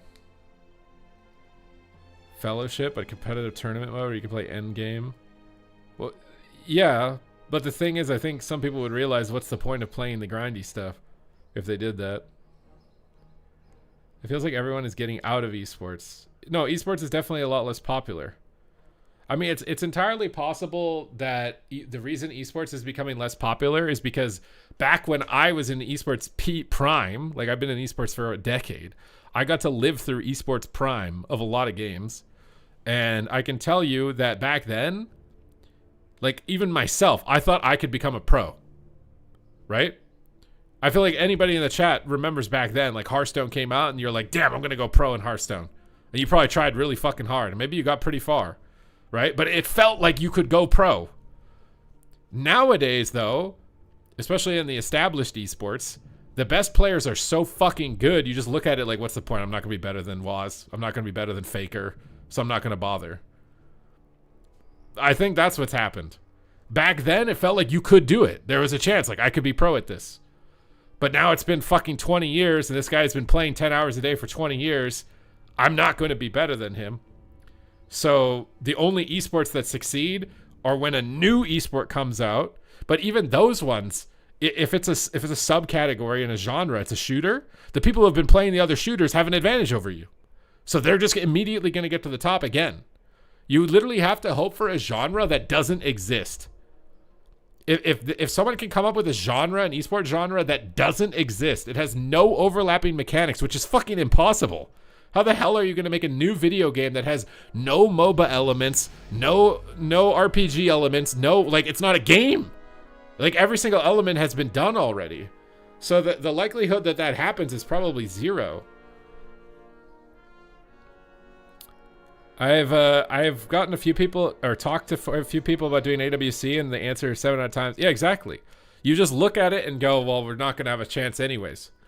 But in esports prime, it felt like you could, because there wasn't a Faker, there wasn't a Waz, there wasn't, a Tom Brady, there wasn't a whatever, there was this established name that wins all the time didn't exist. So everybody was on board with trying to do it, trying to win, trying to be the best at it. But now there's an established cut of players in any one of these genres, right? That will just can switch to the other game. Maybe it's not 1 for 1, but it's definitely a lot better than starting from the ground up. And a lot of people just give up without even trying. I don't know how you fight against that. Because the entire premise of the esport is to celebrate and appreciate that level of skill. So like if you make a game where Faker can't exist because there's no skill expression, no one gives a fuck about it anymore. It's not an esport anymore. You're playing Hungry Hungry Hippos. No one cares. So like, how do you make a game where you have this skill disparity that everyone can get to celebrate and aspire to, but doesn't completely demoralize the shit out of everybody into trying? How do you balance that? I don't think you can. So what most of the games are doing now to try and balance that disparity is they're just turning their games into Hungry Hungry Hippos, and then these games are boring as fuck after a week because it's Hungry Hungry Hippos. So everybody quits, so it doesn't solve the problem. Everybody quits. Either the game is equally easy and dumbed down and everyone quits because they're bored, or the game is really complicated and nuanced and people quit because they have no hope of ever being the best at it. How the fuck do you win? No wonder games are fucking dying. Like, no wonder games are fucking dying. How do you satisfy that audience? There's no way to satisfy that audience no matter what goddamn genre game you're making. I think, honestly, the not Hungry Hungry Hippos option has a better chance. I think it probably has a better chance than a Hungry Hippos, at least if you want an esport, because Hungry Hungry Hippo esport league is not happening. It might for one season if Mr. Beast decides to do it with $1 million prize, but it's not going to be like a week-to-week thing. It's not going to happen. Not liking the sales pitch. I mean, I think it's going to get people in the door. I think it's going to bring a ton of people in. This is my prediction. I think it's going to bring a ton of people in. And then, and the thing is they're not completely removing the skill cap, though. What they're doing is they're trying to bring it down a little bit. Because you see, they see the problem that I see, which is the disparity between the new player and the pro. So they're trying to bring it down a little bit. Like, maybe if we bring it down a little bit, it'll be less intimidating. People won't quit. And they're trying to, like, do it very slowly and see if there's, like, a magical spot where people won't quit. But they have to be very careful, because if they go too far, then the game is Hungry Hungry Hippos. And people will quit after a week. Miho, thank you for the 6 months. So this is a very delicate, little surgical operation.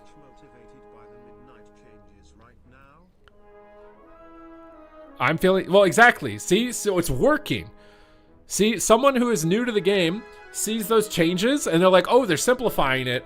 I feel like I'm way less behind now. I might play. That means it's working. What they're doing, it means it's working. So they have to find this line of where people feel like they can do good at the game, but not go to Hungry Hungry Hippos land. So how do you get... They're trying to do that. And that's what every game designer is trying to do right now.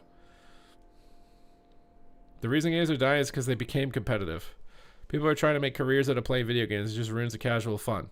Yeah, but World of Warcraft, you don't have to play World of Warcraft competitively.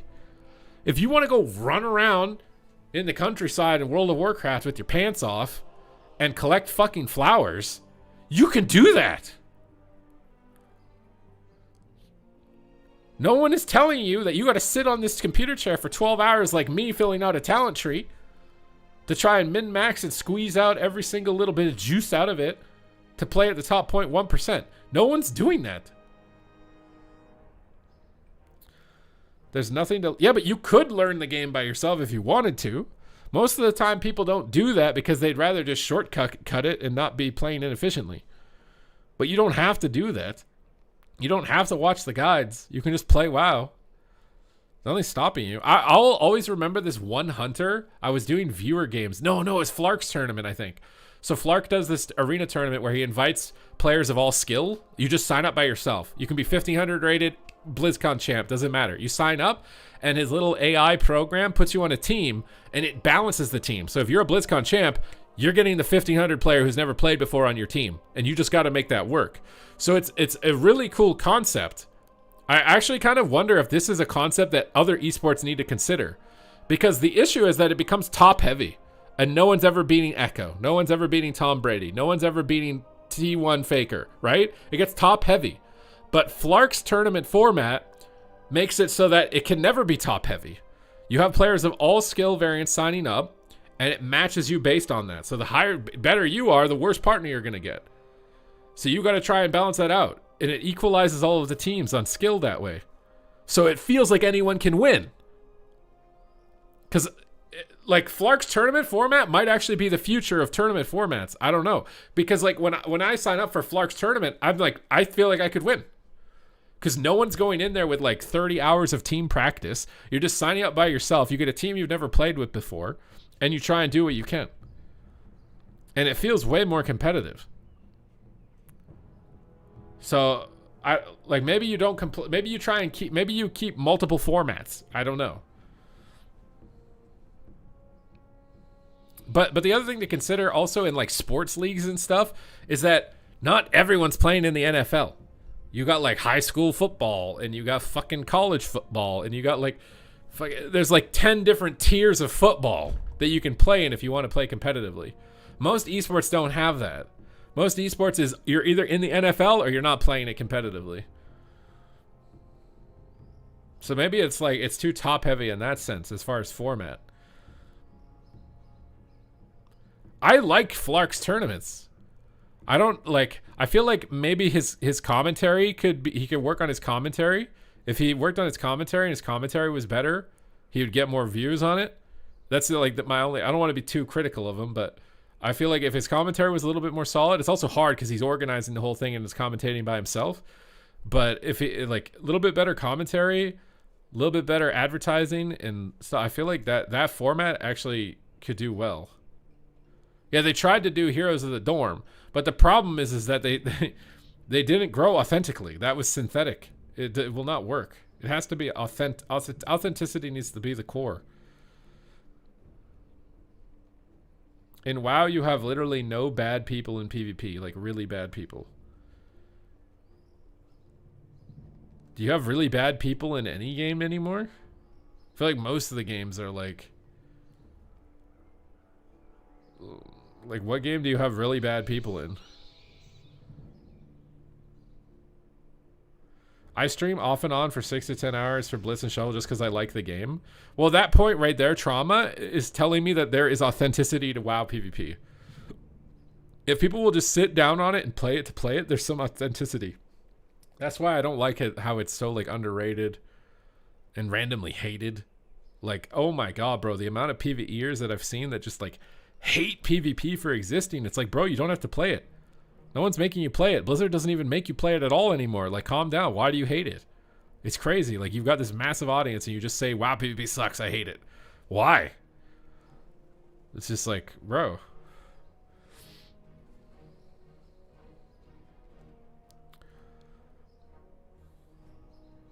Well, exactly. If games didn't have Faker, there'd be less people motivated. That's why I'm telling you that it's like the balancing act. It's the balancing act of the casual versus the pro. Because if there's no difference between them, then there's eventually no point in playing. People get bored and leave. If the gap between them's too big, people are like, I'll never be that. It's an unrealistic standard, and they quit. I mean, like, why do people not go to the gym? Because to get a good-looking body takes like 6 fucking years of showing up 6 days a week and counting your goddamn calories, making sure the protein's high, enough water and sleep. Like, it's a whole bunch of shit over a long period of time before you even see a significant result.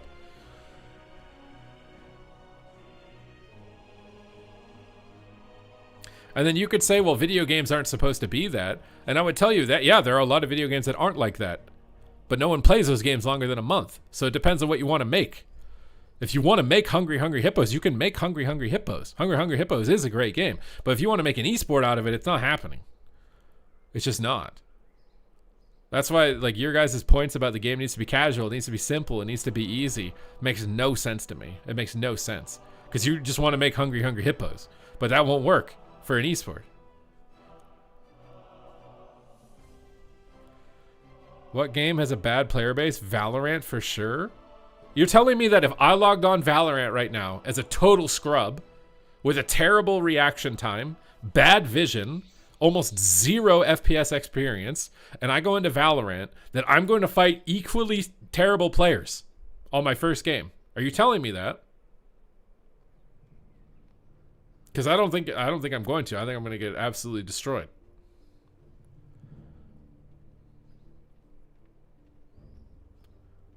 I think I'll get absolutely crushed.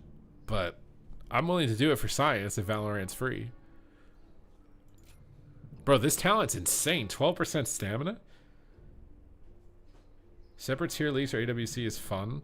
The only problem with it is that it's hard to prevent, like, for example, if I'm Michael Jordan and I know there's like a high school basketball tournament and I'm not a millionaire or something, I don't know, and it's got a prize pool of like $1,000, I'm Michael Jordan. I sign up incognito to play in that little high school tournament to win $1,000 because I know I'll smash it. People do that in esports. Michael Jordan would never do that in actual basketball, but people do that in esports. If you started like a challenger league or something for players who are challenger, you would have people trying to like sneak in that are pros to just stomp them for money. And I don't know how you stop that online. Because like in real life, you saw Michael Jordan in high school, you'd just be like, bro, you're Michael Jordan, get out of here. You could just see him and you could just do that. Exactly. People smurf it. That's what I'm saying.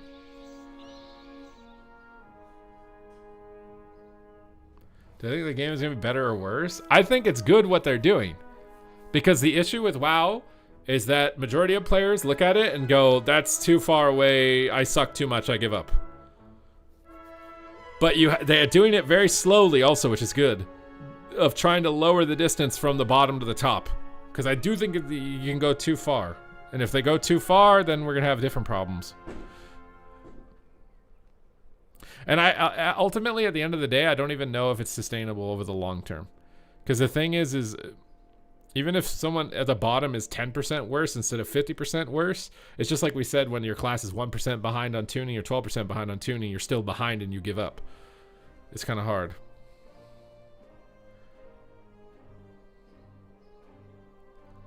There's a CS scandal at the moment where a CS pro scammed another person out of 25k of skins. The pro was in debt due to getting addicted to gambling, even though he had $30,000 a month gambling sponsor. This is why fast success is very dangerous. This is why like child star actors and stuff end up going completely off the rails later on if they don't have proper guardrails. It's like you get like getting rich quick and seeing that success that fast is almost always going to destroy somebody. They don't know how to deal with it. What is too far? I don't know exactly. I think what they're doing right now seems good. I think it seems good because most of the sentiment from you guys is like, oh my God, finally the people with the sweaty add-ons and these complicated rotations, I might have a chance. That means that you feel like you can try again. Whereas before you just gave up. So it's probably good so far. I still think there's going to be a gap. So even with the add-ons removed and whatever, you're going to come back and still get gapped. It's just not by a lot, not by as much. But even if it's not by much, you're still getting gapped and maybe you'll still quit. I don't know. But the thing is if there's no gap at all, then everyone's just bored. Or they're just addicted to the loot gambling. Which is maybe that's just inevitably what it needs to be driving the participation of the game. I don't know.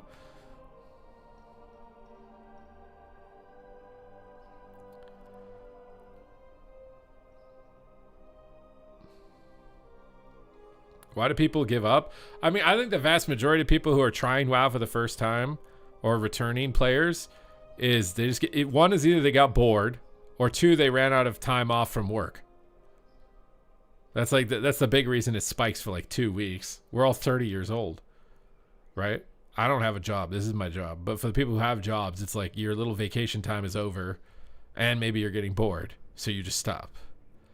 Honestly, what World of Warcraft needs to be revitalized is another global pandemic. I mean, look at what Shadowlands... Bro, like stick Legion during that time period where COVID happened, and World of Warcraft would have had the most massive resurgence you've ever seen in your goddamn fucking life. Holy shit. The fact that Shadowlands is what was slotted there, like the abysmal RNG of WoW getting this opportunity, which is exactly what it needed, was all of its player base getting to get off work for months. And then Shadowlands is what they had to play instead of something like Legion or Wrath of the Lich King, quality of expansion. If the RNG had hit there, if they had hit the money there, and it was one of those quality expansions right when that situation happened, holy shit. Holy shit, dude.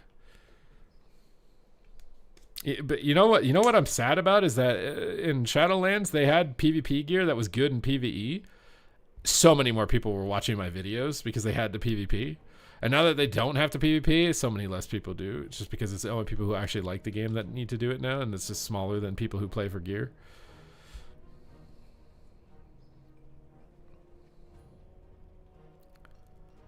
I mean, most of Shadowlands was okay. I think it was just like the stubbornness on certain systems.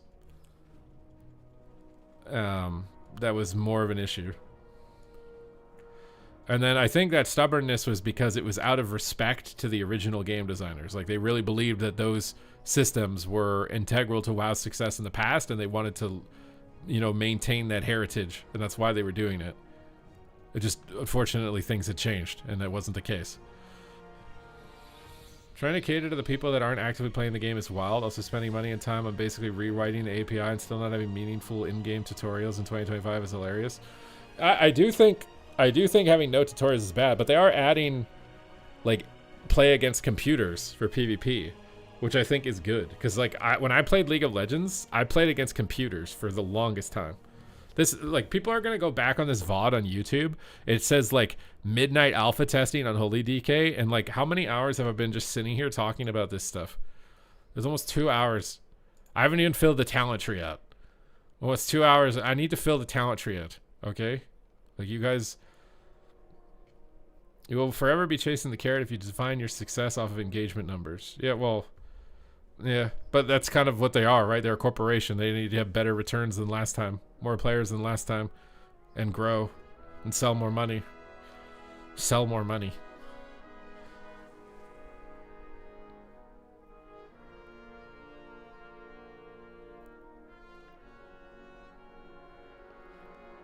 I personally would rather have Legion gearing for PvP. And maybe having a knob that like lets me adjust the stats a little bit, but I just get the gear and all I care about is item level and I put it on. I would rather that. I liked Legion's gearing for PvP way more. Where it was just like, we're all kind of scaled the same. I get higher item level randomly given to me. I just put it on, and if it's higher, I know to put it on. I think it's way easier to understand. The issue is that you couldn't like pick the stats. So like having a way to have that gearing system and then be able to adjust the stats slightly would be ideal. That would be my ideal for PvP.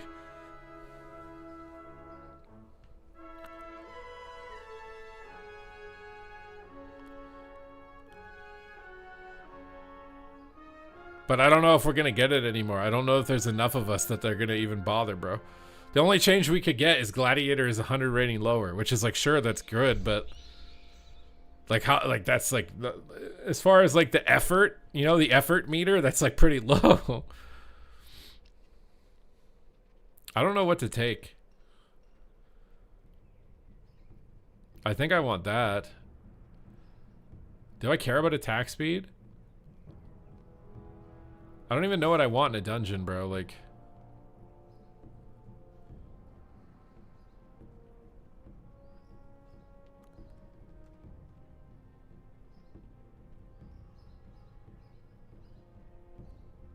I mean, the reason that Bloody Token gear is as it is so that world PvP is like relevant for a significant portion of time.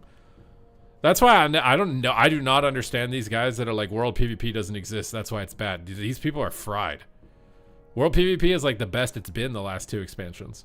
And it's because of the changes to the Bloody Tokens. Eventually, it kind of gets phased out. But I've enjoyed world PvP, like going to the little random islands and locations on the map and going around and getting. I think it's fun. For it's not fun that like the whole time. I get bored of it, stop doing it after a while. But it's fun initially. Like it feels like the OG WoW, where you flew around in STV and stuff or whatever. So I like that. I like the Bloody Token stuff right now at the moment. I think that they take too long to do uncapping Conquest. And I think they probably take too long to do the item level turbo boost for Mythic Plus or whatever. I think they could like ship that like a week or 2 earlier.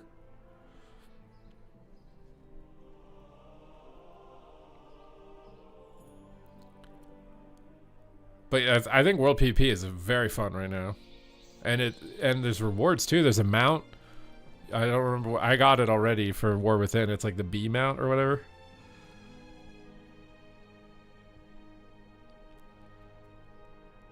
Get rid of PvP gear and adjustable that's what I'm saying. An adjustable template would be nice. I also think it's way easier to balance the game. I think if they even did that with Mythic Plus, but they'll never do. I don't think they'll do that for PvE. People like their item level go up. I mean, I guess I'll get this to get that. I guess I'll get a stun because, like, why not?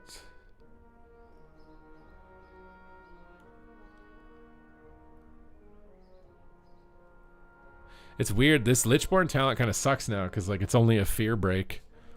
And, like, in Mythic Plus, you're going to have an AoE fear break anyway, so what's the point of having a fear break individually? Other than, I guess, in, like, solo delve content or something, maybe. World PvP being mandatory as part of the gearing process is meh. I mean, I don't think it's that bad. Have you ever, will you ever grind Mythic Plus? I'm seriously considering it.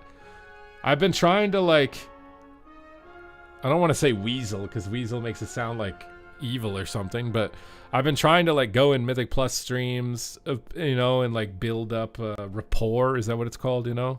Build rapport with a couple of Mythic Plus streamers. And my hope is that if they get beta access or whatever, then, I can make a dungeon group with them, and then we can do, like, that's kind of my hope over the long term. In Legion, I had a full-time job, played 7 different classes, and picked up all my elite sets. Yeah, because you just had templates. You just went in and you played. You can Lichborn and Death Coil yourself. Okay, I guess.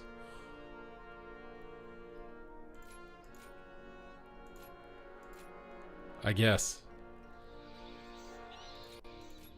Bro, you just end up getting all of it anyways. I feel like I sat there freaking out about like what I was gonna talent, and I just get all of it anyways.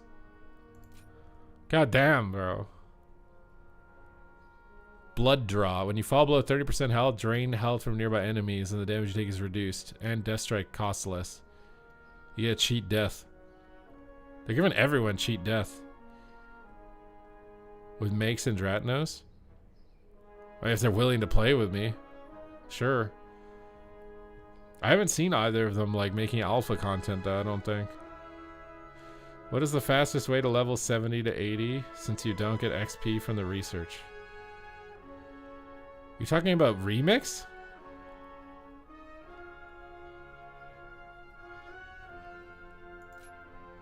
I don't know what to take for dungeons.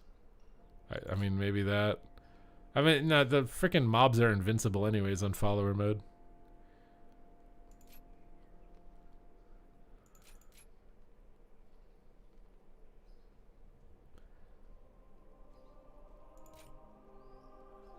Pull an enemy, they do.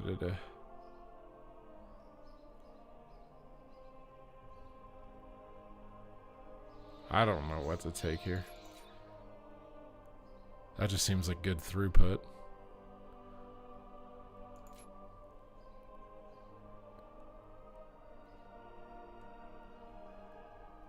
I have no idea how much of this matters.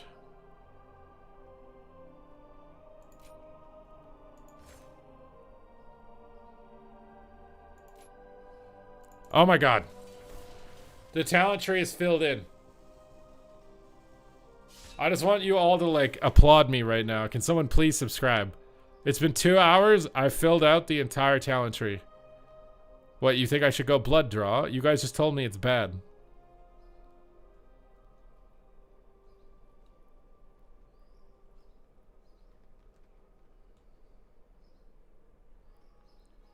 I'm re-logging just in case that I DC and that doesn't save.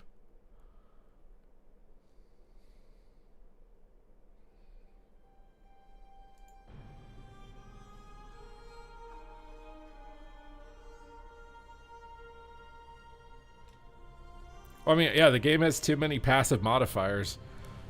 You press Mortal Strike and it does 10 different things, and it's been modified by 10 different things. Honestly, that bloat is a symptom of like they need to sell you something new and they can't give you a new keybind, so like, well, we'll just make Mortal Strike hit harder. That's new. We'll make Mortal Strike hit twice. We'll make Mortal Strike AoE. We'll make Mortal Strike apply a bleed. We'll make Mortal Strike give you a shield. We'll make Mortal Strike transform into bigger Mortal Strike. We'll make Mortal Strike... Like, you just eventually just... You're just reaching for ideas. Do I really have to go to the Rune Forge?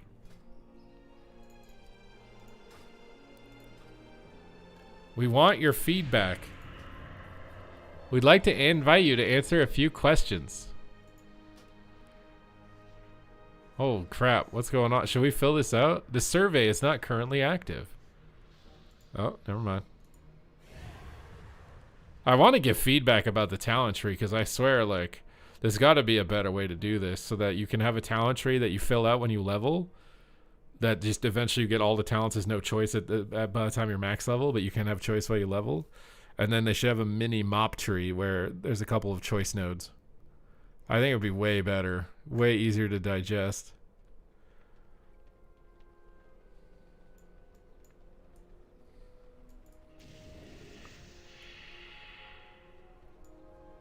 People quit. Yeah, exactly. If they don't add anything, people get bored and they quit. If they add something on, people quit. So what ends up happening is they have a few expansions of adding, and then they have to prune everything. And then they do a couple expansions of adding, and then they have to prune everything. I think that's just that's how it is now. We're just going to be in a permanent cycle of prune. Honestly, I think they need to shrink the numbers even more. I think that it's crazy that how high the HP is. Like, I'm max level, I have 240,000 HP. Blizzard, that's way too fucking high. Bro, what the hell, bro? They did a stat squish. I already have 250,000 health. Blizzard, this cannot go like this. We need to have a talk, bro. Like, look at this. We need to have a talk, okay? We need to have a talk. I'm on the Midnight Alpha. We're supposed to be getting a stat squish. I'm 197 item level, which is like entry level, max level gear, if that. This is very low item level, okay? They're doing a stat squish. I have 250,000 HP. How is that a stat squish? I have if you have to put a K on the number, it's too fucking big. Okay? If you have to put a K on the end of the number, if we're going to do a stat squish, right? Like, if we're going to do a stat squish and we're going to shrink the numbers, and you have to put a K on the end of the number, or an M, or a B, the numbers are too big. This is Questing Greens, max level, on the Midnight Alpha. I have 250,000 HP. That is not a stat squish. We're going to have over millions of HP by the end of the expansion. That is not a stat squish. A stat squish would be like, I have maybe 10k HP, and even that I think is too high. But like, I would have 10k HP at max level if we're doing an actual stat squish. This is not a stat squish. This is like, how much HP do I have on retail? How much do I have on retail? I guess it's a decent stat squish from retail, right? Retail is like 10 million. This is a significant stat squish from retail, but it's definitely not the stat squish that people expect. The power levels increase expansion to expansion. Yeah, but you just retroactively nerf those. You just invalidate their effects. It's not hard to fix that issue with old trinkets being good. You just delete the trinket's effect. Or you gray it out or whatever. They've done that. The stats don't affect my enjoyment whatsoever. They don't really affect mine either, but I've seen a bunch of other people that they do. Like, if you want Soda Poppin' to play this expansion, you cannot have 250,000 HP at max level. Soda Poppin' wants to have 1,000 HP. And I'm not going to lie, getting Soda Poppin' to play the game long term, which he's probably not going to, because he just wants to make money on stream, and maybe he's retired now. I don't know. I haven't even seen him turn stream on in like months. Maybe he won't even play it long term. But getting somebody who's like that big to like play your game over a long period of time is a very good thing. Okay. I need to do keybinds. You got hit for 54 million damage. There's no way. You must mean 5.4. There's no way you got hit for 54. Alright, Putrefy is the new ability. Putrefy is the new ability. So let's try and figure out where we're gonna put this bad boy, because I don't know.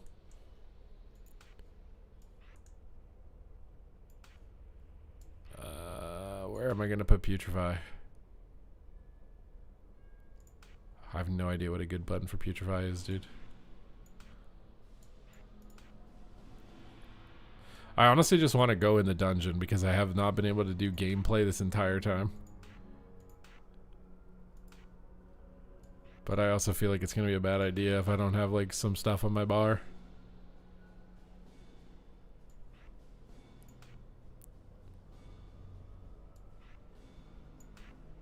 I also think Death and Decay doesn't do anything anymore. Didn't they do that? Okay, there we go. There we go, guys. All right, here we go. This is... If you're in the comment section of my YouTube video on this VOD, tell everybody to skip like 2 hours, and then the content can begin. So we're gonna do dungeon, follower dungeon. Let's do one of the max level dungeons. I don't know how to tell the difference here, but Nexus Point Zenith. I've never done this before. Is my UI, like, can you guys see everything on my UI? I think you can see everything, right? Like the HP is good. I think you can see everything. They might like the rant. I don't think they're gonna like the rant. This looks like frickin' whatchamacallit. Auchindoun. Is this Auchindoun? Where am I? Okay, you lead the dungeon, because I don't know where I'm going. I will keep you safe. Good. I feel safe in your arms. Alaria's here, and Eretor is here. What the hell is that guy doing here? All of Silvermoon in danger. This isn't worth the risk. What are these, like, light forged... There seem to be a few pieces missing. We have to Okay, find my tank is going, bro. I gotta go. Alright, let's see how much damage we can do. I can't... They've already... Like, these guys need to chill on the DPS, bro. I can't even attack the mobs before they killed it. Can they chill? Oh, my Scourge Strike transformed. It looks exactly the same. I could not tell the difference on that. Where's my Putrifies? Putrify. Okay, okay. I think I felt that. I think I felt that. Now I feel like what my ex-girlfriend must have felt like. I don't know if I actually felt it. Did I feel that? Where's my Putrify button? Blow up. Alright, it turned into a Magus over there in the back. It's shooting frost bolts. A lot of these things like transform, but like I don't notice the difference. I definitely notice when the ghoul explodes. It feels like it has such a long cooldown. Do I need to put D&Ds down anymore? Alright, I can shatter a ghoul. Bam! Definitely feels very Necrolordy. The Pisswing guy looks mad. What are these like... Why are like light forged dreadlords fighting with the void? What is going on right now? Search it in your build. What, Death and Decay? I don't think Death and Decay does anything anymore.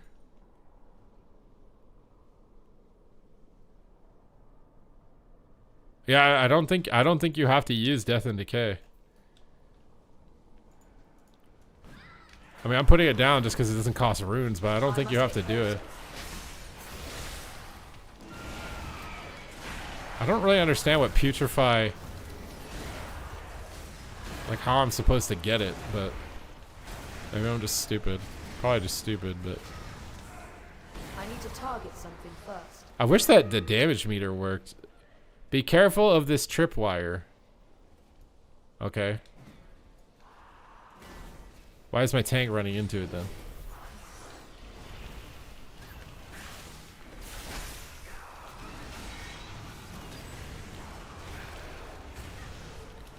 You see how in this follower dungeon, how it's like, be careful of the tripwire. Follow me. They should have an arena with AI that you like, it'll be like, the mage is casting a polymorph. Interrupt it.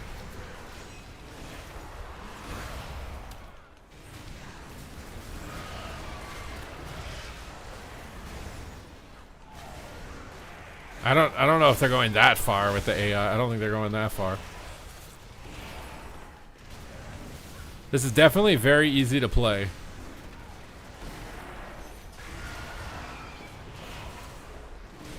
I like these ghouls popping up when I'm pressing Scourge Strike. It's very fun. Look at the little ghoul pop out of the ground, dude. I'm out of range. Why is there a mana battery here that I'm hitting? I didn't mean to hit this. You're standing behind a pillar with no trinket. You're gonna die. Use a defensive cooldown. The enemy Ret Paladin pressed Avenging Wrath. I do not have a target.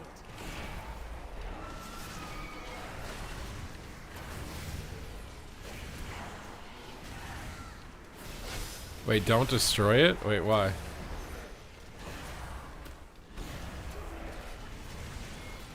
I do like this. I like the ghoul coming out of the ground when I press Scourge Strike. I must get closer. Like this little guy popping out of the ground. I need to target something first.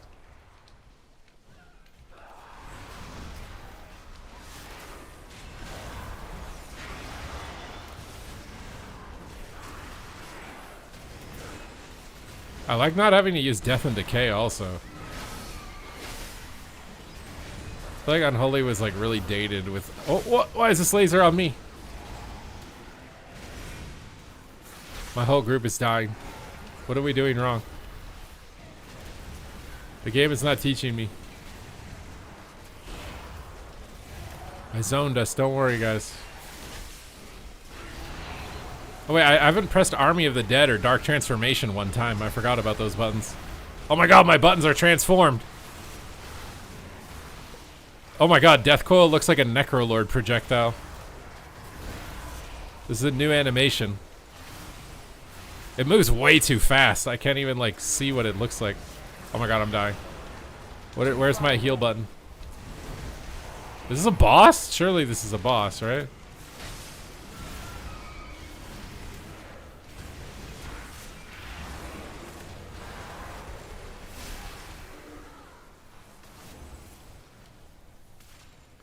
He said it had a bit more complexity than he thought. This doesn't feel hard to me. But I also haven't been pressing my cooldowns.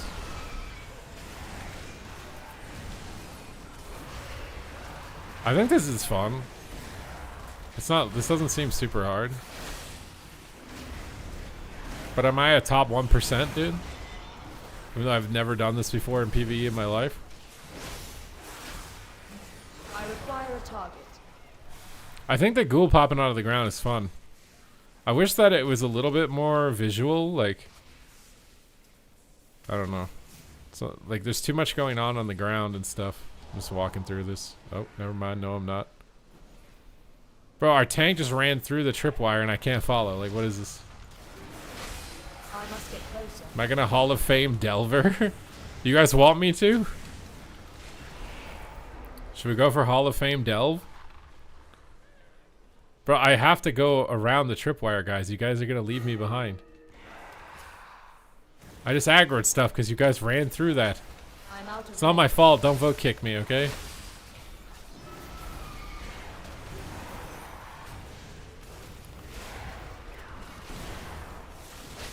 Alright, time for some cooldowns. Big transformation.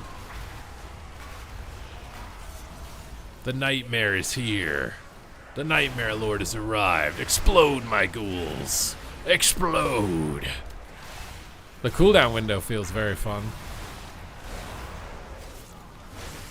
This doesn't, like I'm even thinking from like a PvP standpoint in the dungeon, but like, I feel like this would be fine in PvP. The ghouls explode fast enough that I don't think someone's just gonna run away from it. Is it just a pay-to-win title? I just don't know how D&D is supposed to work. Like, do I just not put it down anymore? The thing is a visual update costs a lot of money, I imagine, so... They probably, like, for most of these spells, they probably, like, looked at older dungeon bosses and were like... Because, like, these empowered abilities, when I pop my army, they look like Necrolord stuff. Why are my pets attacking these random mana batteries, bro? What are these claw marks on the ground, and why are they made out of light? A lot of this is confusing to me.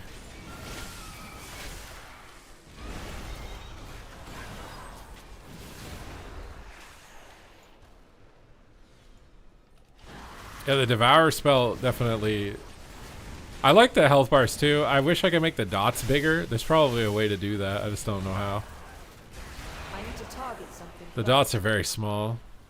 More of you mindless intruders. Who are you, bro? Alright, big damage time. We're going ham as hell, dude. Alright, the biggest death coils in town. I think this will be really fun. I like this. I wish that we got like new visuals, but I don't. I like this. I feel like Putrefy kind of feels like it has a long cooldown sometimes, like right now. But maybe you're not even supposed to Putrefy on single target. I don't know.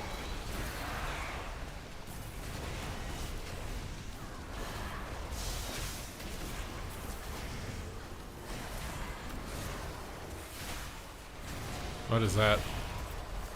Guys, get out of the circle.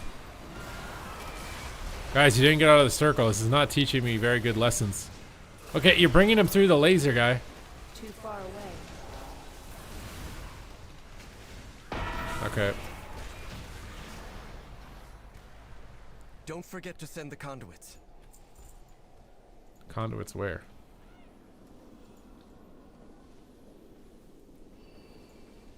I will say, I feel like this feels more fun than a lot of the other things I've tried.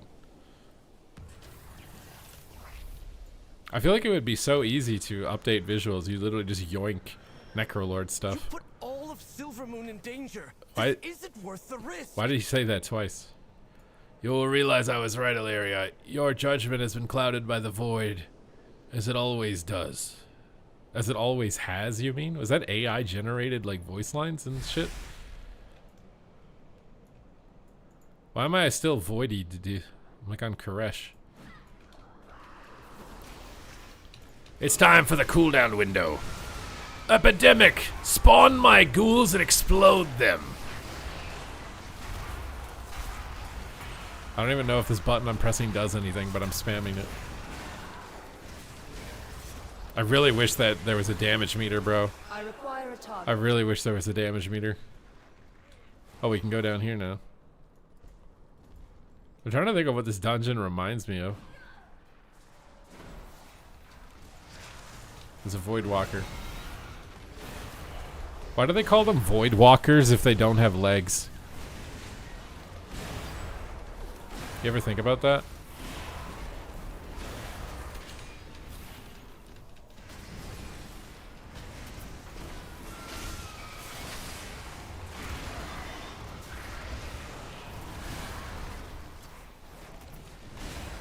He's a Void Glider. He's not a Void Walker. Deep Home? Yeah, I guess the rock aesthetic. A little bit. What's my stun keybind? Because that's the map. Wow, the map actually works in this zone.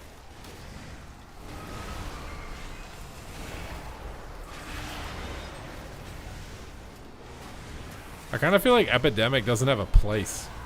I do not have a target. Every class just has like a single target spender and an AoE spender. I feel like Putrefy should just be your AoE spender. You don't need Epidemic. Maybe that's stupid, but...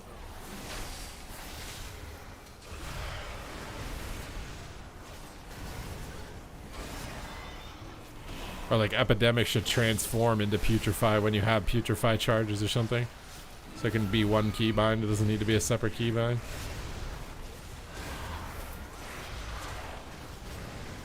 Because I feel like Death Coil AoE is pretty good when you get the two target Death Coil going.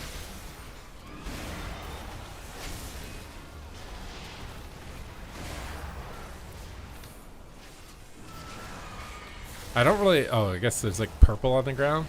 That's what happens when you press Festering Scythe. Big explosions.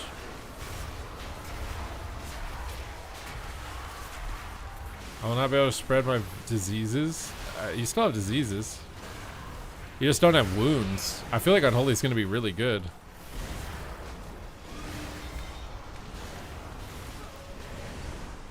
I feel like you have really good AoE.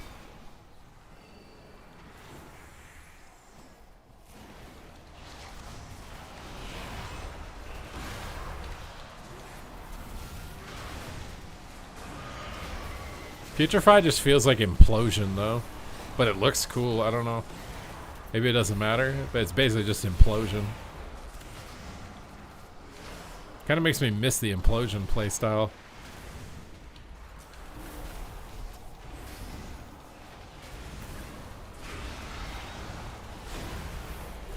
Those are seemingly, it hits pretty hard. It hits like 9k. It's like my hardest hitting attack. I'm out of range. What is this bouncing?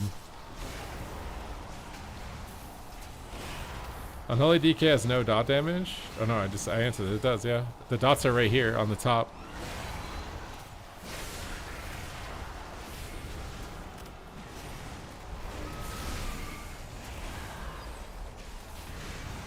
I require a target.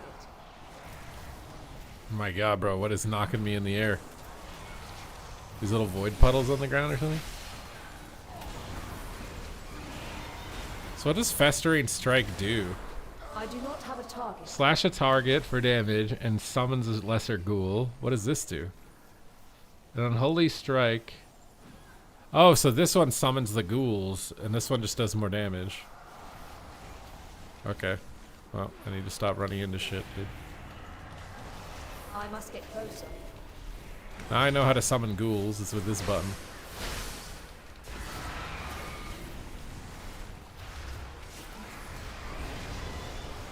How are the class changes feeling? This is like the first significant test I've been able to do because we were ranting forever.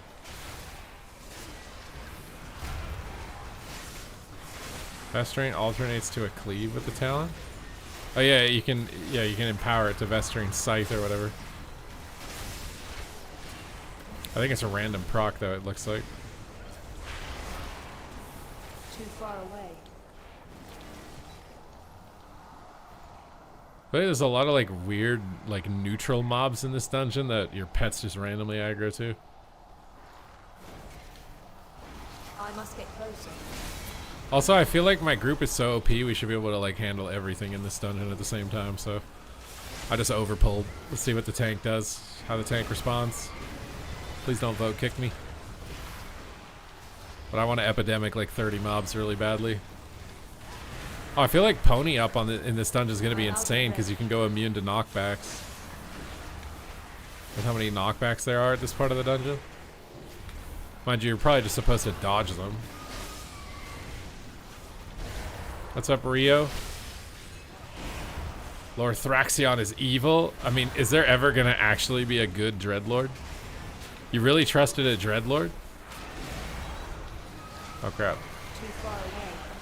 I feel like I'm like runic power capped really hard. Get rid of runic power. Why is this mob so much HP? Oh, you have Death's Advance. It's just that when you spec into Riders of the Apocalypse, it's a pony instead of a Death's Advance. You still have it. You're just on a pony instead. I must get closer. I need to target something first. Yeah, Unholy seems pretty fun.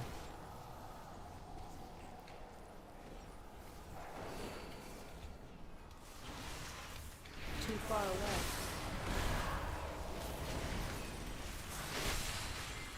These shields seem super OP. Like, how do you get rid of this? Oh, you can crowd control it off. What? Okay. Interesting. Well, you have to get behind him when he does that. They're bringing back some old school mechanics.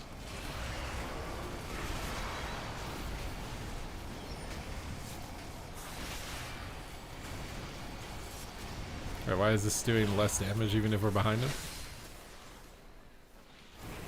I want to see WizKid get the title, or at least a team he's on. I mean, they can. They just need to be good enough. NA feels decently competitive. I feel like anyone can get it, but they're going to have to play really good. I'm out of range. They put Consecration on the ground, dude. What is this?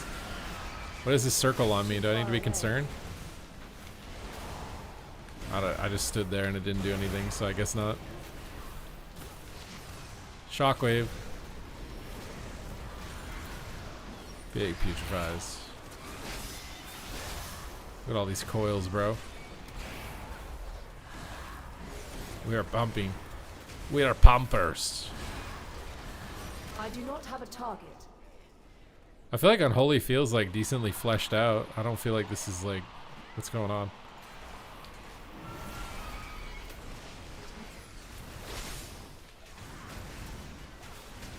I feel like the concepts are there. It feels whole.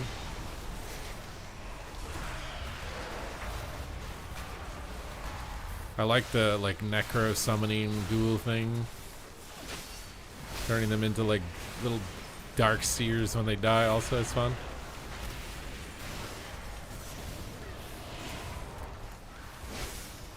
I require a target. What do we need to do to get Solo Shuffle ASAP? If you want to give 5 subs for Solo Shuffle, I'll switch to Solo Shuffle. I must get closer. Big explosion.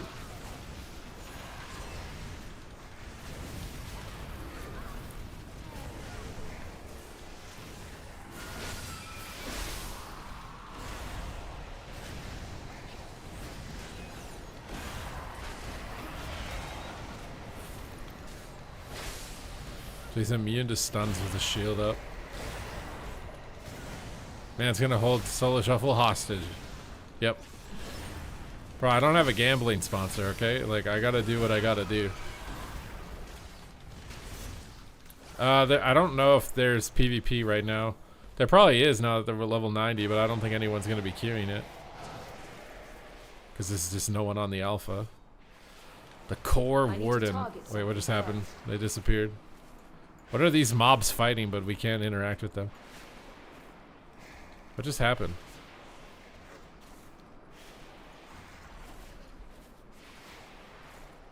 Did it bug out? Class tuning is out. They buffed Rep Paladins. Wait, what day is it? They're doing class tuning on a Wednesday? See, I know you're trolling because there's no way. I'm going to go look. 8 hours ago, phase 5. That's the only thing.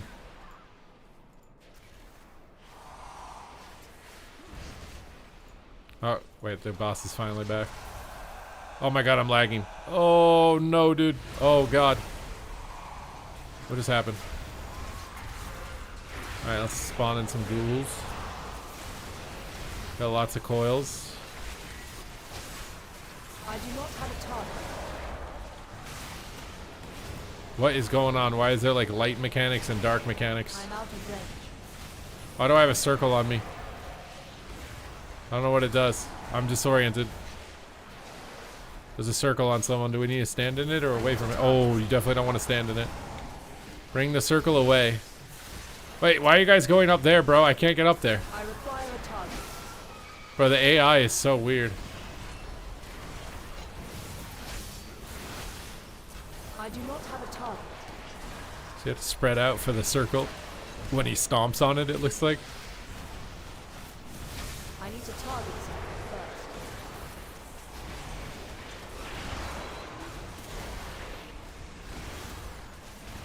I require a target. Bro, I'm so runic power capped all the time.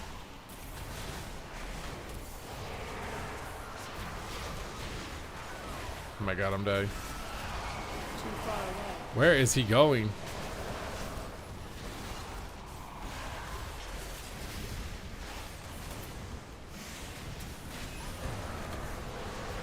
I'm out of range.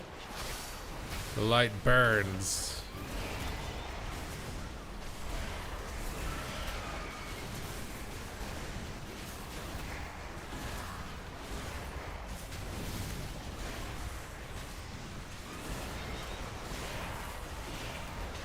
He was cleansed by the light. Is that what we're calling it?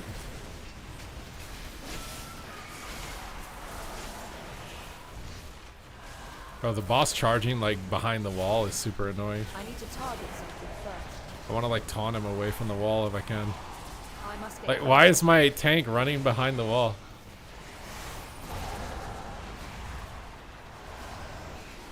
Stop bringing him behind the wall. I Bro. do not have a target. This is so... Dude, there's the... Is it listening to me and doing the opposite of what I'm I saying? require a target. Bro, this is unbelievable. I can't get up there. The AI just brought the mob up there. And I can't attack it now.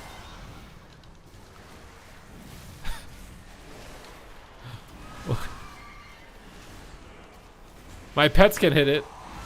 There we go. My pets can kill him. Don't worry, I got this. I must get closer. I do How much not have a HP? target. Oh, thank God he jumped down here.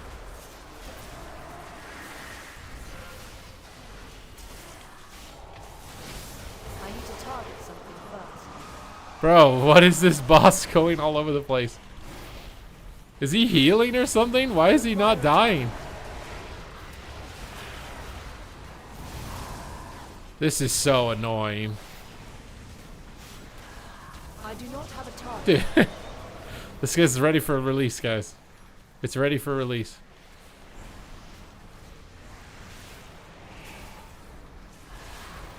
Oh my god, I can run up here. Wait, what the fuck?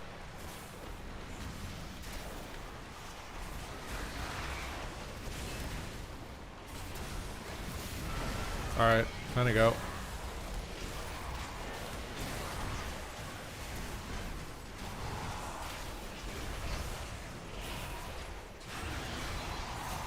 Bro, the boss has 37 million HP.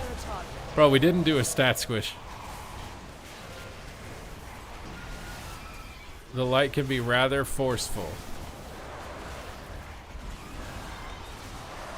You're telling me you wouldn't let the Naru convert you into the light? And cleanse you of your scars? Bro, there's no way, like, are my teammates not attacking him? I need to target something first. This feels like so painfully slow.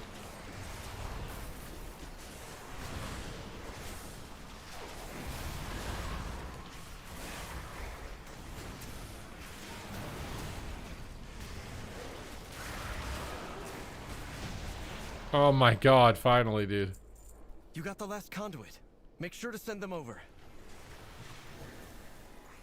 Erator's, we're talking to Erator's feet, dude.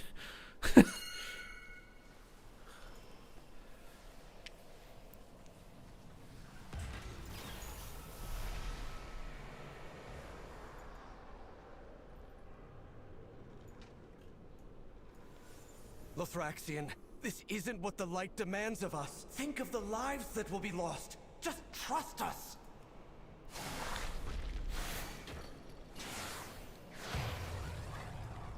What is this? We're powering up our guns, dude.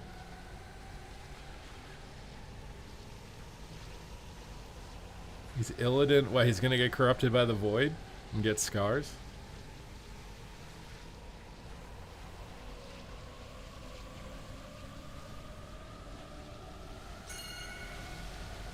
Oh, everyone's here to click it with me now. The console is working. We had to build a bridge, guys.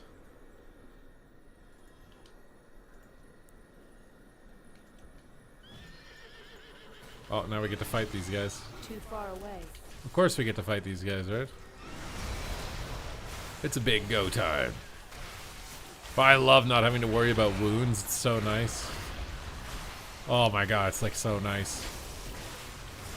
I'm out of range. What is this thing going on over there?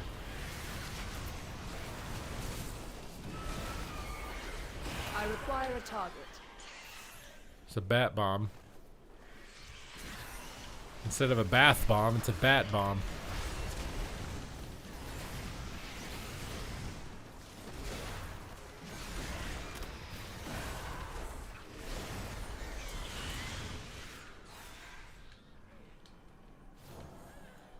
Alright. We're getting there, dude. We're getting there. With every step.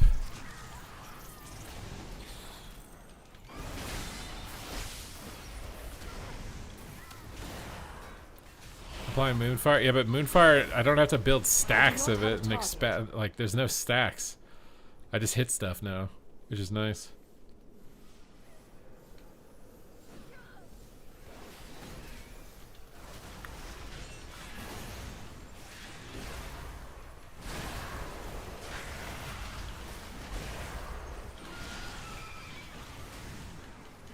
I don't know if this is a stand on people or not. I'm gonna guess no.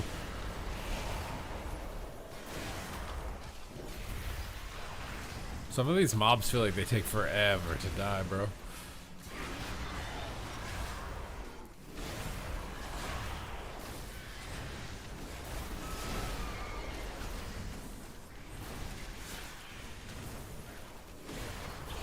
I need to target something first.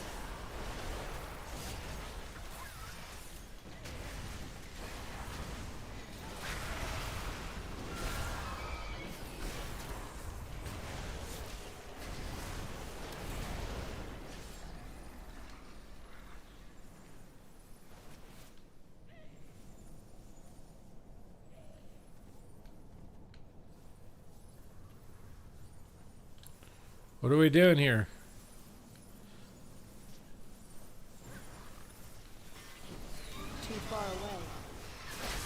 Not making up her mind, dude.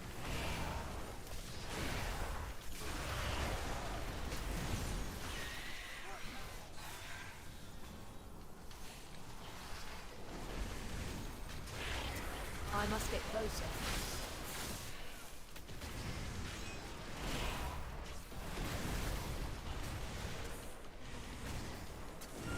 I require a target. Lorthaxion is here. Summon in the cavalry. Oh my god, he one-shot me. I don't know what this means. What, do I have to stand on this? No. Do the opposite of standing on it. Oh my god, what is this?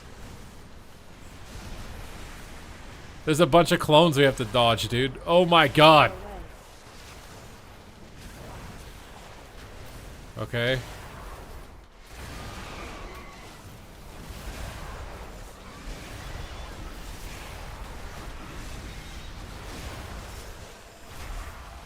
There is a lot of them on the ground right now, and I'm very scared. We have to figure out which one's the real one. How do you tell? Oh, you can CC them. That doesn't work. Okay, some CCs don't work. Oh, if they're immune, does it mean it's real? I need to target something first. I'm out of range. It was literally the last one that we could find. He still has Dreadlord abilities, even though he's been light infused. Can't wait for the no add-on. Yeah, having to figure out which one of those is real without an add-on telling you which one is. Bro, PvEers are gonna hate this boss with no add-ons. There's like lines on the ground and you have to guess which mob is the real one.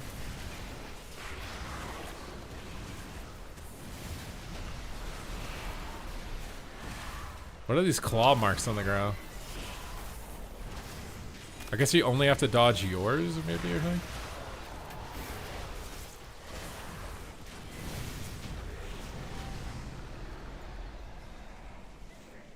Oh, do we actually defeat him? What happens if a Dreadlord that's been light infused dies outside of the, you know, the Burning Legion's homeland?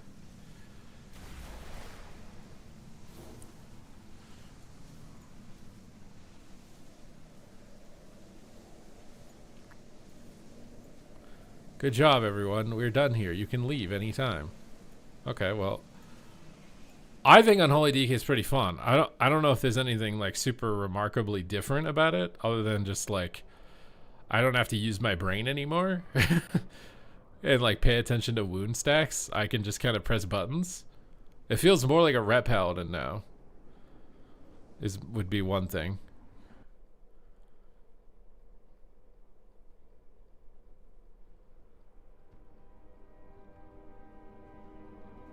I feel like, yeah, it's like, I don't know. You just put dots up, build up runic power, and summon ghouls. Spend a runic power. Call in big ghoulish armies. And then explode ghouls. This is what you do.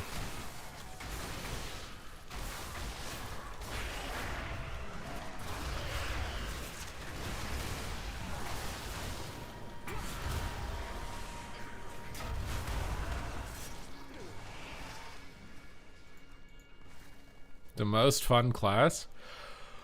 I haven't like fully played like a huge amount of specs yet to really give like a review of that holistically. I feel like that's like a decent run through of Unholy though.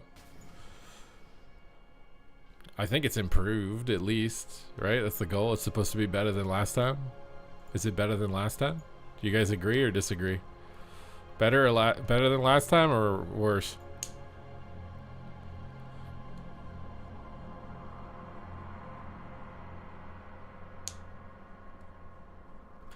Yeah, Rogue, I don't know. Rogue doesn't seem like it gets any updates. I don't know if they're like, no one plays Rogue anyways, so who cares or what, but I do feel like Rogue almost never gets anything.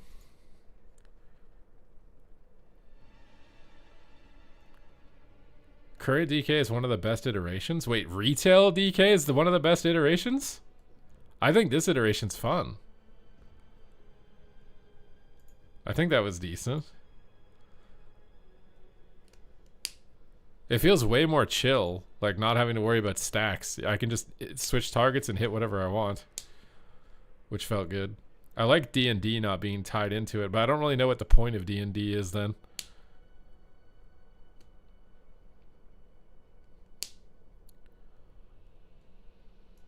You think Shadow Priest is getting deleted? I'm a bit confused as to what the purpose of D&D is, but it feels good not having to put it down. I like not having to put it down, but I just don't know what the point of it is. Unless it just does huge AoE damage, so you just want it down in AoE situations. Roots are going to be the counter? I don't even know if you can root these pets. I'd have to test that. I'd need someone to duel me and test that. Should I duel Rio? Want to duel?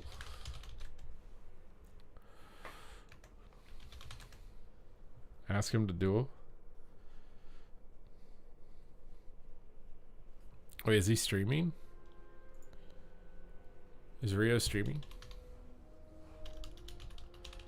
As someone who doesn't main Unholy DK and is kind of stupid, I feel like this was fun.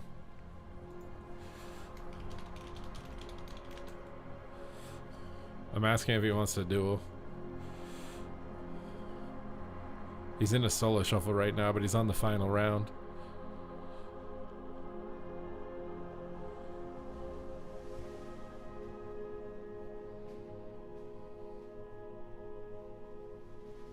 Yeah, but I mean, you can make this iteration of Midnight DK good in the AWC. You just have to buff it. You just make the numbers bigger, and it's going to be better in AWC. That's not like a design issue. That's just a number issue. I would think it'd be easier to make this Midnight version of DK good than the other one. Because this one, you don't have to stay stuck on a target. I do kind of think they're homogenizing everything, though, even further. It's basically like the specs are just skins now. There's not really like any fundamental gameplay difference.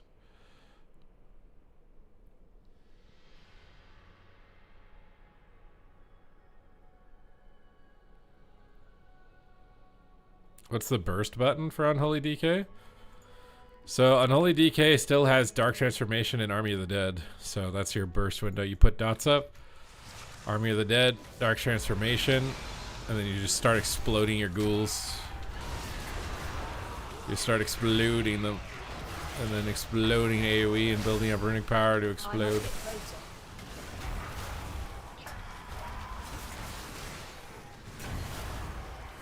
Alright, we got Rio. Wait, leave queue for Dungeon Finder. Leave dungeon queue.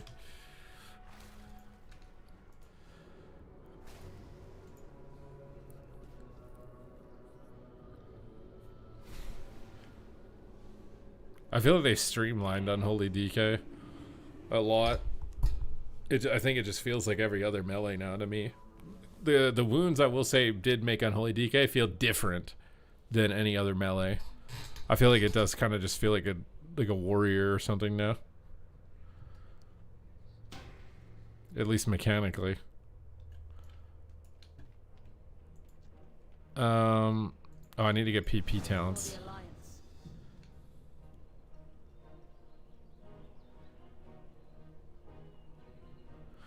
I don't know what I want. Wait, Festering Strike no longer causes Scourge Strike to summon a lesser ghoul. Instead, it causes you to deal damage and heal you. That seems so bad.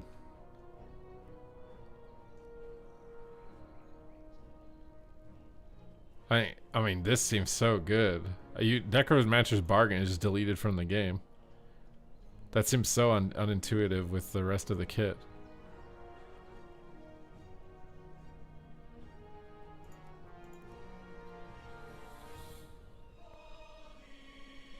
Yeah, you can't use Putrefy if you pick it. That seems so bad.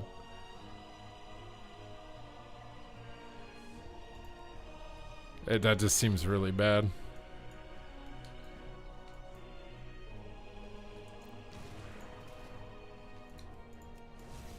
That talent is just dead talent. Where's Rio?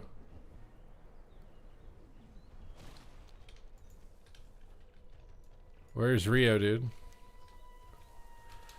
Where are you at? I'm outside Stormwind.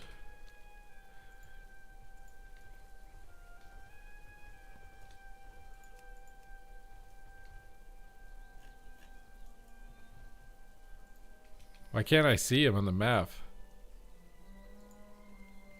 Wait, he's up there. Why is he up there? Does he have a dueling area?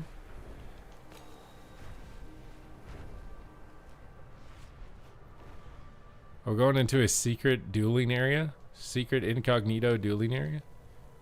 He wants to duel by the exploding sheep? Bro. We can't duel by the exploding sheep.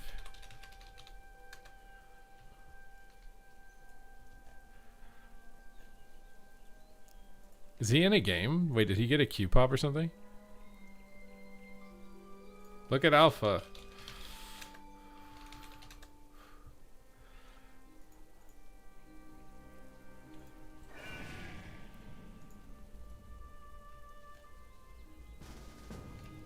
Alright, we're gonna duel. Max level duel. This is the first max level duel I've seen on the alpha. Unholy DK versus Arms Warrior. Albeit I am not the best Unholy DK, so do hold your hate in reservation. I'm gonna try to do my best. Oh, I'm opening up different action bars and stuff. Keybinds are all whack. Alright, we're doing a lot of damage though, I think. He just healed a lot of it. Oh my god, we're getting absolutely mauled, bro. Oh, does Death Strike heal through parry? I don't know if it does. I have to Lichborn and Death Strike, Death Coil myself. Oh, you can't. Oh yeah, killed him. Wait, what? Bro, I was looking at my keybinds.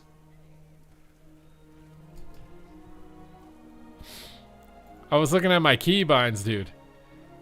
The pets are OP.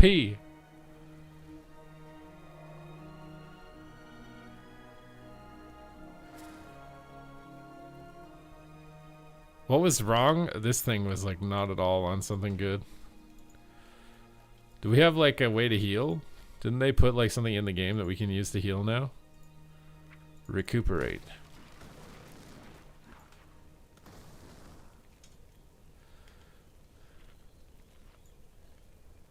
I will win this now. He's so confident.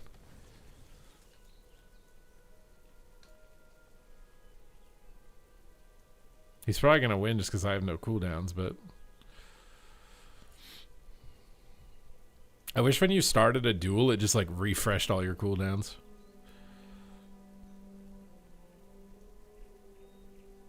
Why can't we do that?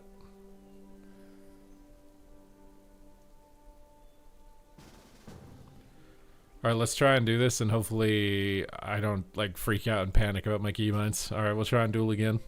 Somehow I won that, so there's that.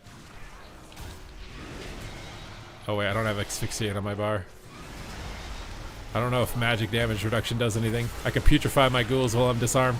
Putrefy! Putrefy! I am Professor Putricide! I have the army of the Burning Legion. Why am I saying Burning Legion? I'm a ghoulish. I'm a zombie! Mastermind, my damage is so high. My damage is so high. Rio, you do not understand the power of Unholy. I will shatter your shields with Putrefy. Rot and wither. Die! Alright, we know what the best class is now. We know what the best class is now. We know what it is now.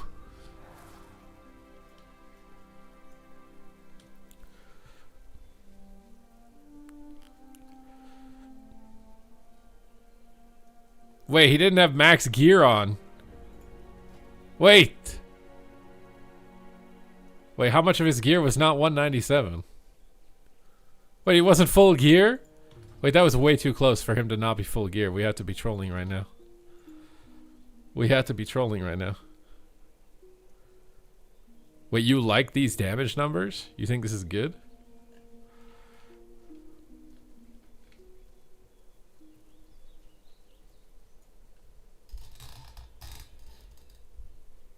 Oh wait, I need to recuperate. The recuperate button was a good idea, Blizzard. This is a good idea. Way better idea than giving all the classes infinite self-healing so that they could pull mobs. That recuperates way cooler. I think the numbers could be even smaller, bro. We have 200,000 HP. This talent where you get 3 charges of Putrefy is really good. It's really, really good.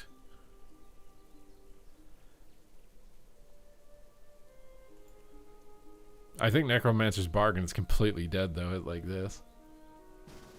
You literally can't summon lesser ghouls. And it just heals you for a piss amount, like what?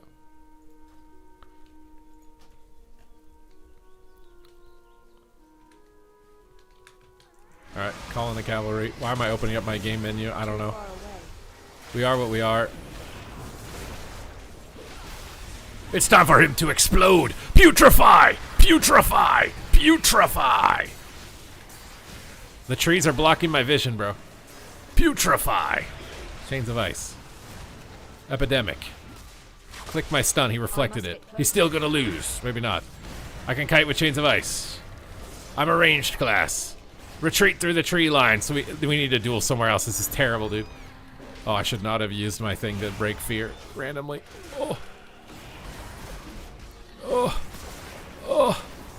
Why am I not getting runic power? Oh. Why is he healing so much now? I am weakening. I am weakening. Too far away. We need to duel. There aren't trees.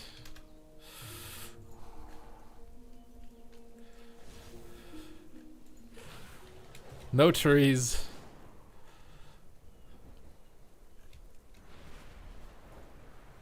Wait, we'll go on the BRD bridge, dude, for nostalgia. Nostalgia duel right here. What class am I? Also, I'm a Void Elf. I haven't been using my racial.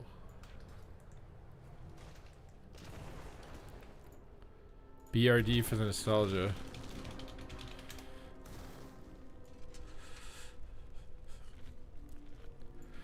You swap from fueled for violence to ignore pain. Ignore pain seems way better.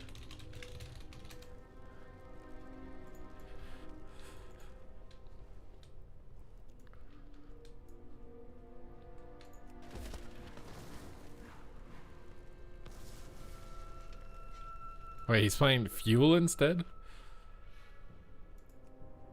Okay, here we go. BRD duel, bro. For the nostalgia, bro. We're bringing it back.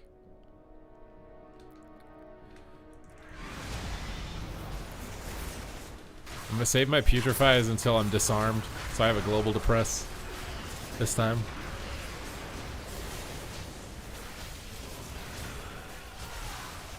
Try and death strike a little bit more. Using my lich when I get feared. Power my pet now. Try and stun him. I can't see DRs. That's something I've noticed. Putrefy. Demolish. Oh no. Why did I get one shot by Demolish? Is my pet dead? No, it's not. Oh, I'm just taking so much damage. I don't think I can live. I don't think I can live. Ugh. I need to get like, I need details to know what he's healing with. So you get...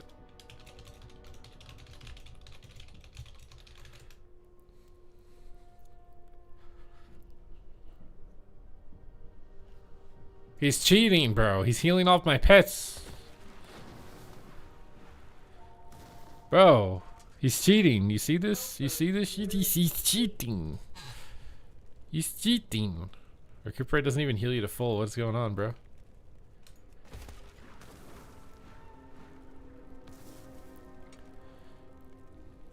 Yeah, I know. I noticed rage issue. Warrior this morning.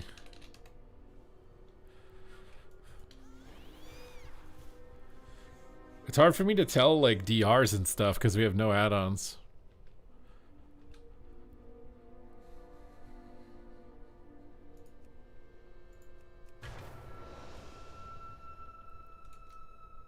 It's also hard for me to tell if he's got like ignore pain up. Or not, like die by the sword up. I think I need to kite him. I don't think I can just tank him.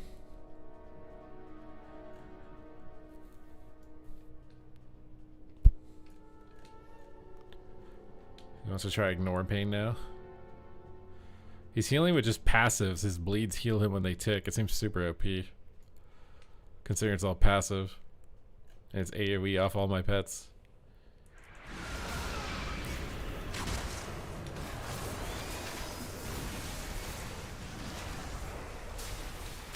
I think I need to kite him a little bit more than last time. This is a big difference.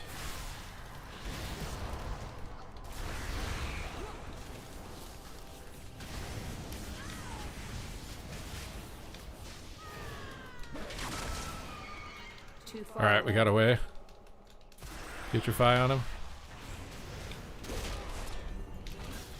Stun him. It seems hard to finish him when he gets low HP though.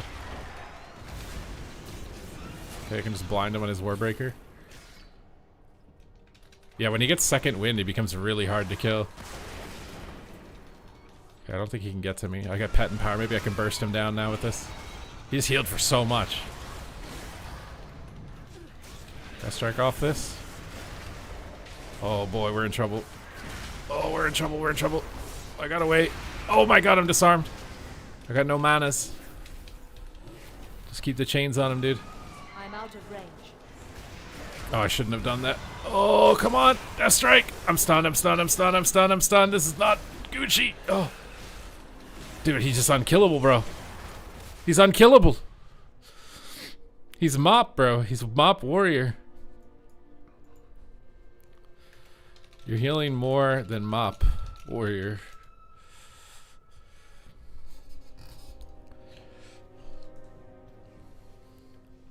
He's playing Mop, dude.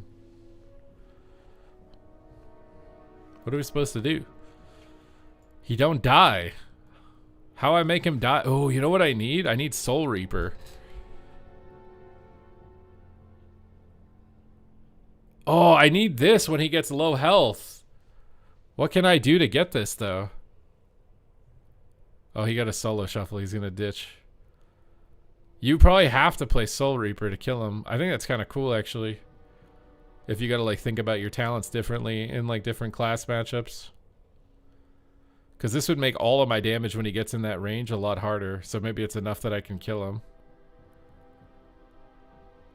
I just don't know what I'm supposed to drop. I probably have to lose, like, a bunch of my little poke damage, right? Because the poke damage doesn't really matter. So, like, Magus of the Dead, fire, some Shadow Bolts. I don't need that. Right?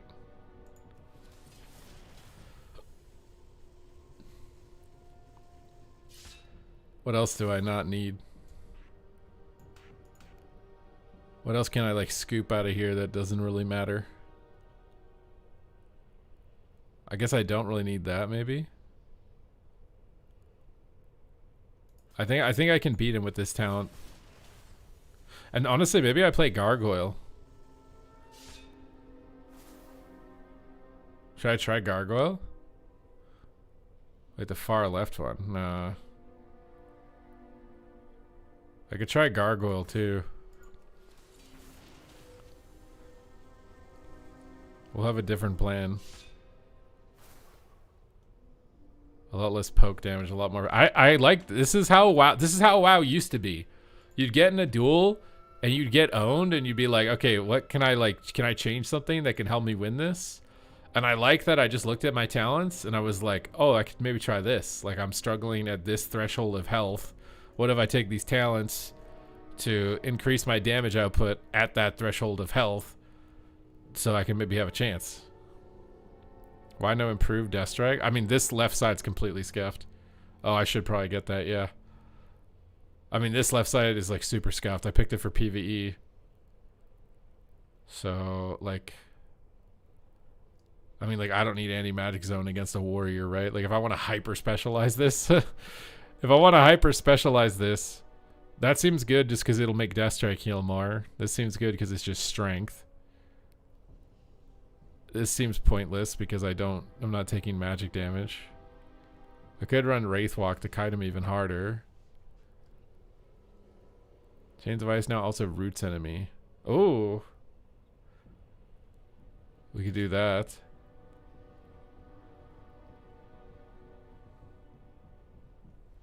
I think the armor's good against a warrior. We could even run Death and Decay Snare. You think the cheat death would be good?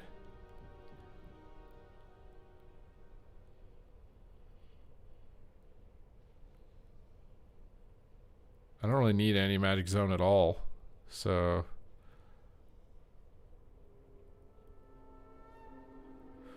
maybe this would be good to rage starve him though. He can't, it reduces attack speed. There's a bunch of things I can change here, I think. Because I don't need any magic damage mitigation.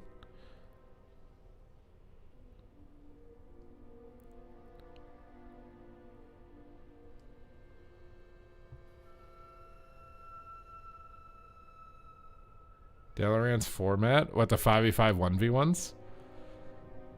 Bro, I miss 5v5 1v1s with like soda popping and stuff. God, those are fun. There's just no community anymore, man. Feels like. It just feels like everybody's an isolated streamer or they're a pro team and there's just no collaboration at all. What happened, dude? What happened?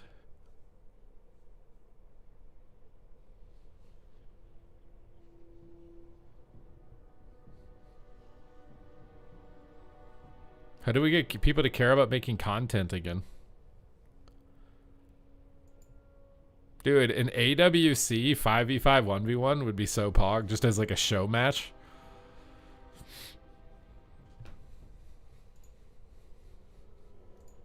But good luck getting them to play for free, dude.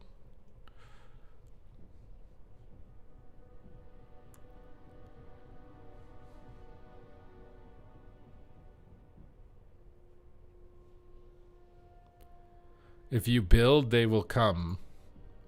Bro, Dalaran Gaming has been trying to build 5v5 1v1s for like 6 years, bro. You sure we can do that?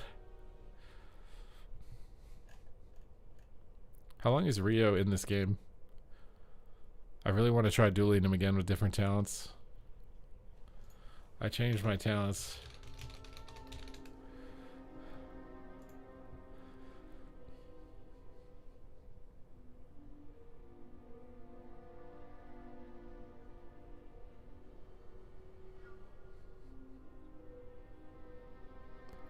It'd probably be more popular. Probably. I think 1v1s is honestly the most digestible PvP content.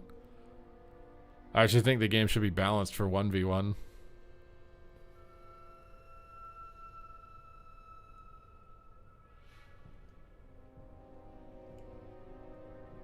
To be fair, it's pretty balanced for 1v1 though.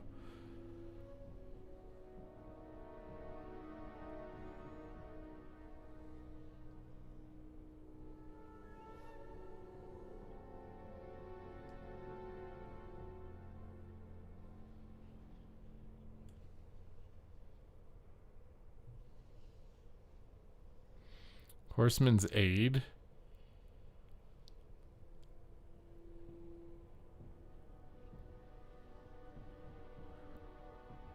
Oh yeah, true. See? There's so many like little random micro things you can move around, dude. To me, I find it too annoying, but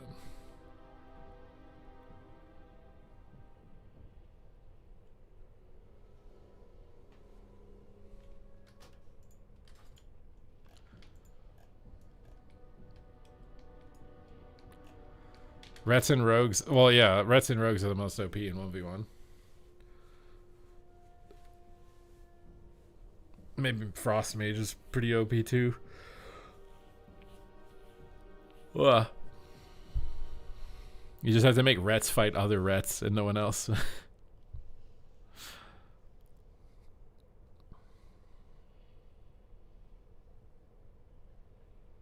Bro, I need Rio to get out of this solo shuffle, dude. We need to try these new talents. New Unholy DK build. I think it might be super OP.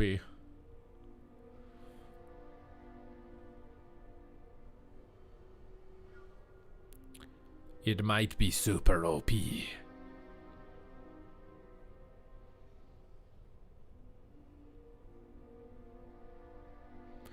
Make some moves off limits.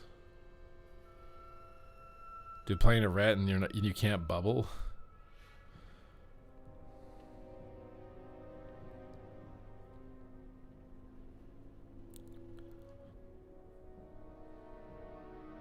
Imagine if 5v5 1v1 was a ranked mode you could queue. It'd be so RNG. It'd be so RNG.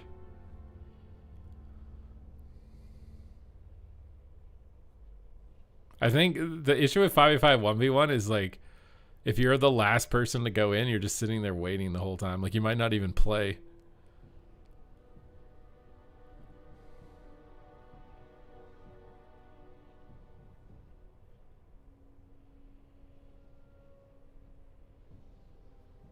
Oh, putting a limited duration on stealth could definitely be good for balancing rogues.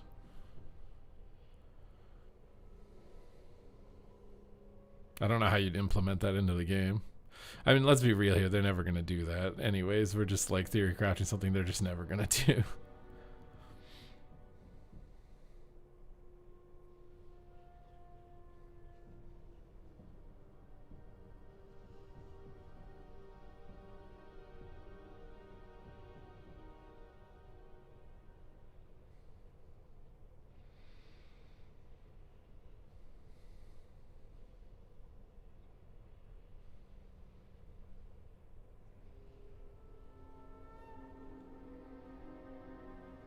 Oh yeah, that's what I mean. If you're going for a re-stealth and you're just running around in stealth for cooldowns, then you just have a time limit before you get popped out now.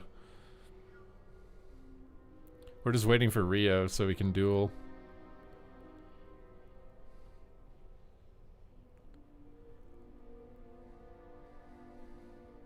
I wonder if Sand Lane would be any good either. Let's see what's in the Sand Lane tree.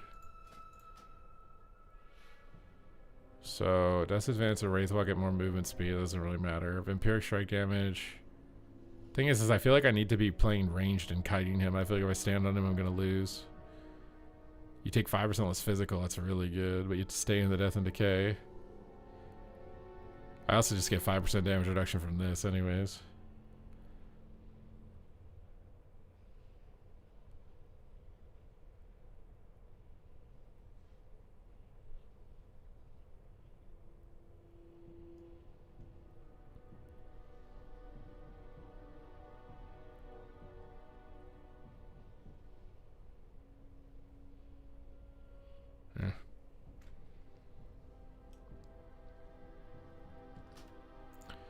Maybe for a disease-focused build.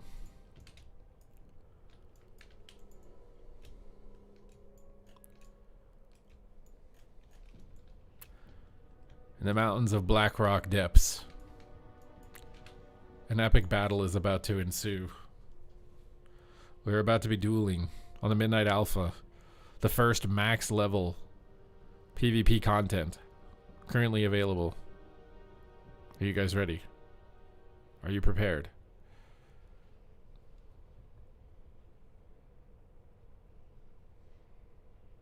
Do you know how many people doing have beds? What?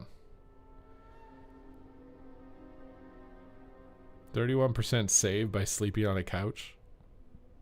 I mean, if you can, sure, why not? No one's forcing anyone to sleep on anything. You can sleep on the floor if you want to really save money. I used to sleep on the floor.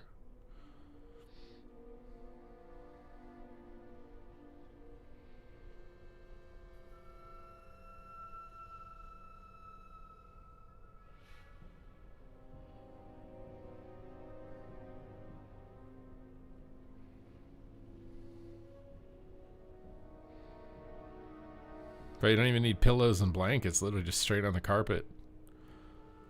Your arm is your pillow.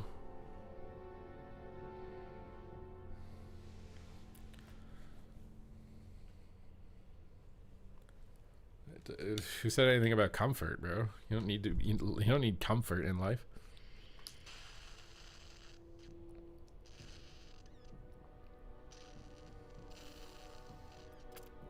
What's up, Jacob? We're doing some testing. Unholy looks pretty good though.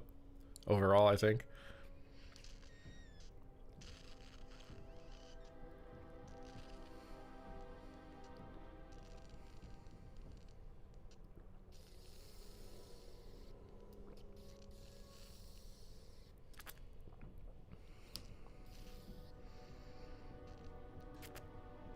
Yeah, Blade and Soul was a 1v1 game.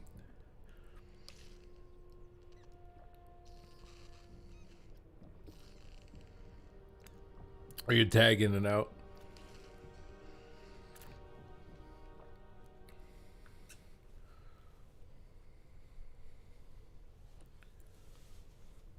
I'm very interested to see how Riot's Super Smash Brothers or, you know, Guilty Gear style fighting game does. If video games are just dead or if a game can succeed.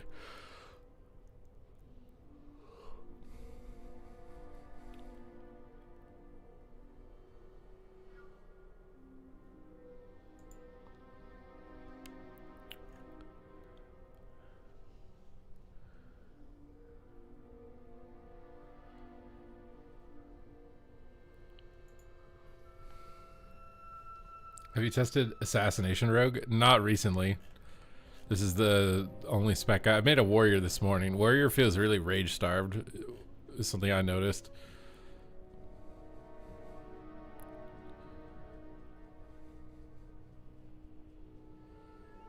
Popular for a few months then die. I don't know. It depends on if they do esports for it. And then it depends on if people get way too good at it that everybody else stops bothering to compete.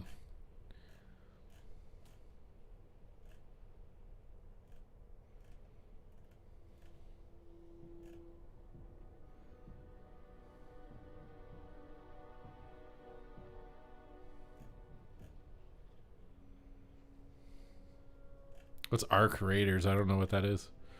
What is that?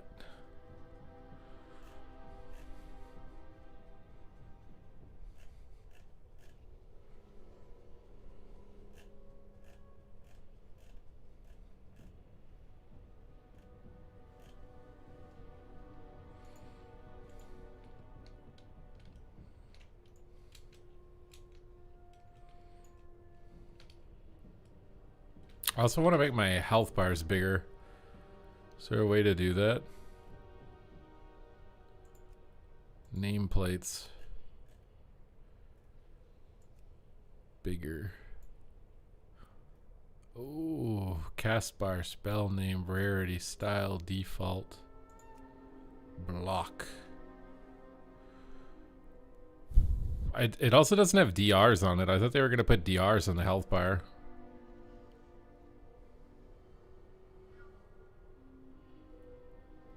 Debuff padding.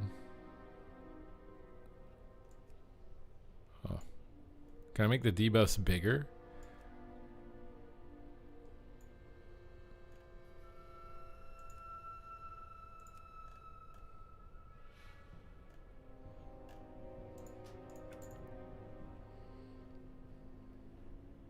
I think Putrefy works in PvP, yeah. It's just Templar's Verdict. It just does damage. Yeah, I don't notice, like, the ghoul getting kited or something.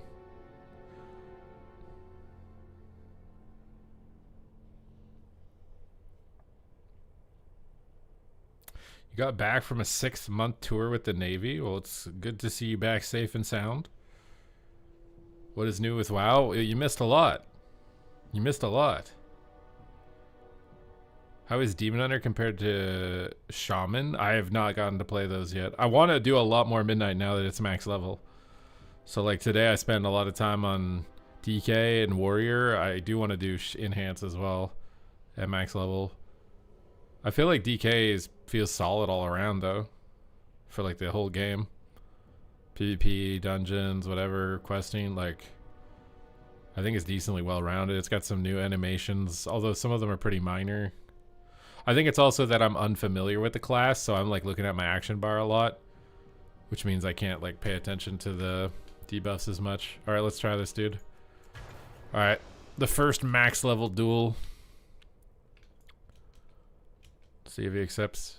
I saw him move, bro. I saw him move.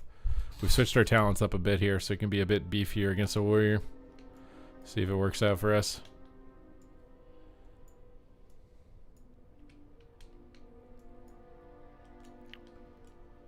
Alright, here we go. First max level duel in the Midnight Alpha. Unholy DK versus Warrior. He is just going, oh my god, that spear is massive. That's what she said. Alright, we gotta get out of here. We got Chains of Ice and Kite.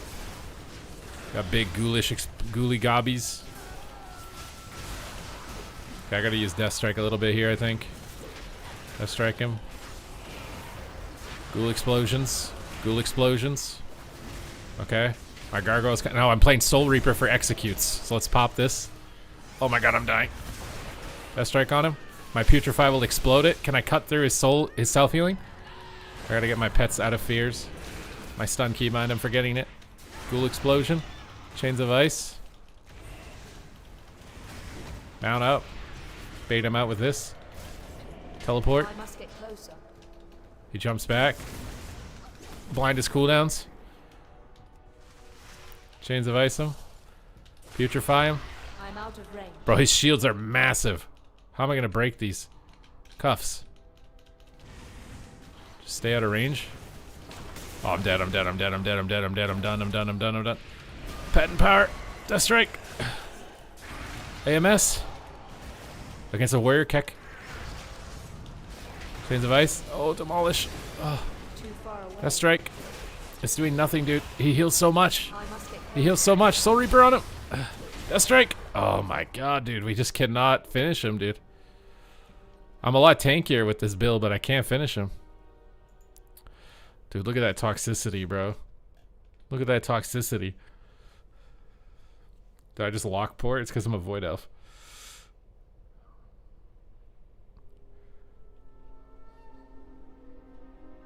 Frost DK.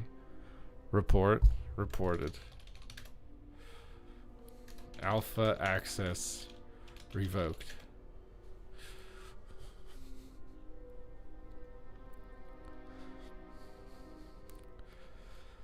Did you port? Yeah, I'm a Void Elf. Did you think I was cheating or something?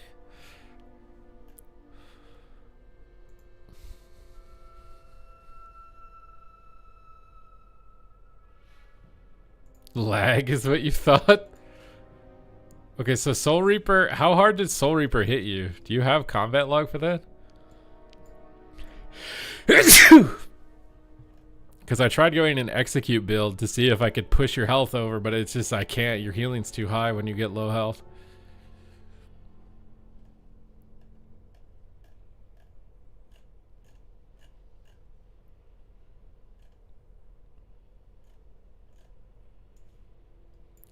Or maybe I need to like pull my pets off of you. I don't know how much healing you're getting off of just hitting my pets. I wonder if these talents are bugged also. Are the numbers PvP tuned? I don't know.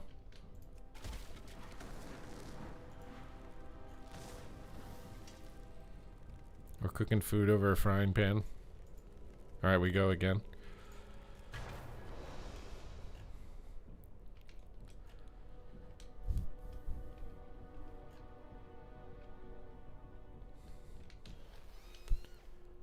Alright, it's time for a big duel.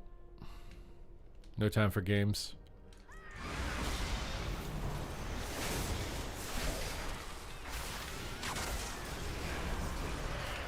Putrefy while I'm disarmed. I can just run out of this, it's not a big deal. Alright, I'm gonna try and stand and fight. Stand my ground this time. I think it's a bad idea to parry, but we'll see what happens when parry is over. Oh, I just stunned into demolish. It's very bad. Alright, Dark Pact. Just keep going ham on him.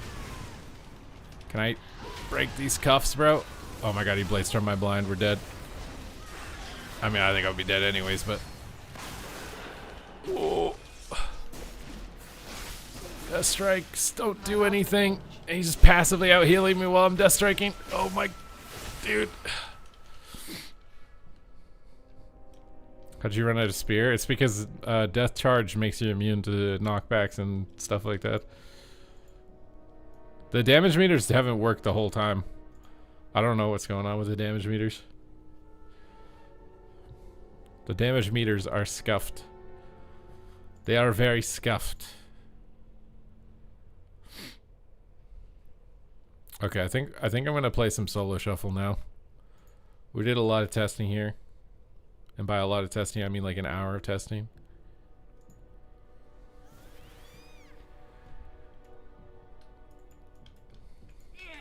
I think we're gonna go on.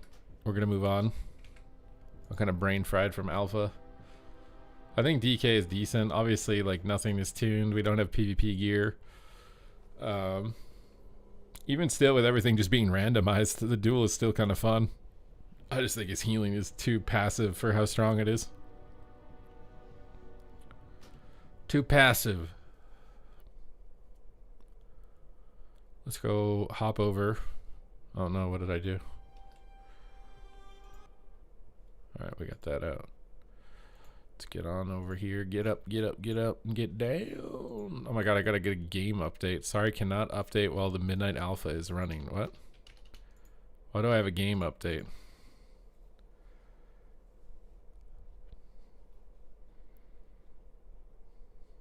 Rest your brain and play a Demon Hunter? I don't know if that's gonna... Demon Hunter takes a lot of brain power now, dude. Feral has to use globals and cast... That's what I'm saying. I feel like for healing to be... I don't think healing should be that strong on a DPS period, but that healing that he's doing is like either one global or not even a global.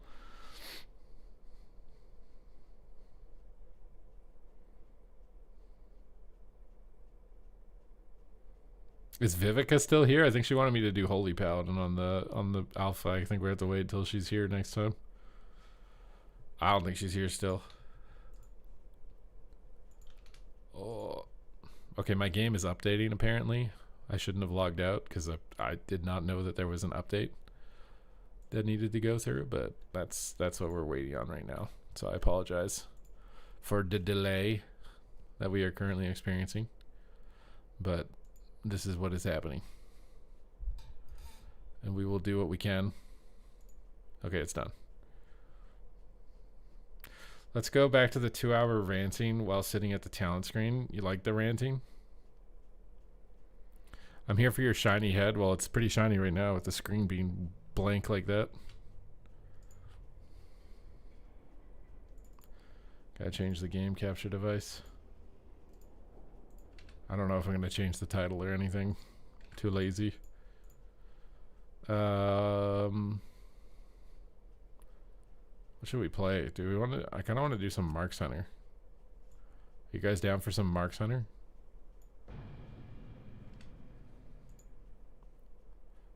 You guys down with the Marks? I love the ranting, theory crafting, and doomer boomer views. What the hell doomer boomer view did I have?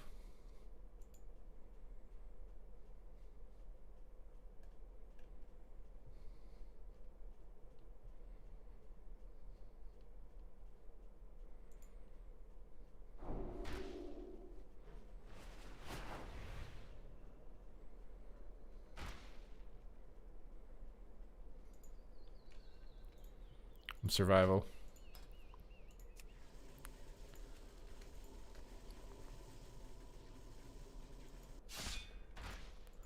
I qualified your doomer mentals? I did nothing of the sort.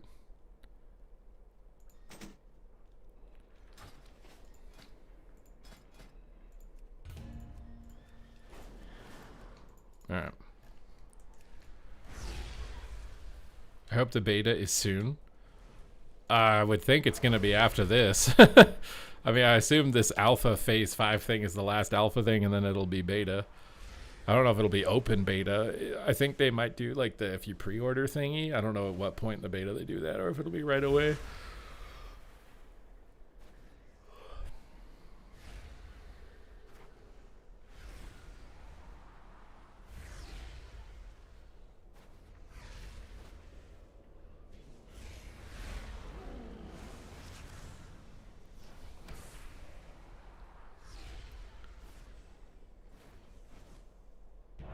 They call survival not a hunter spec. Wait, how is survival not a hunter spec?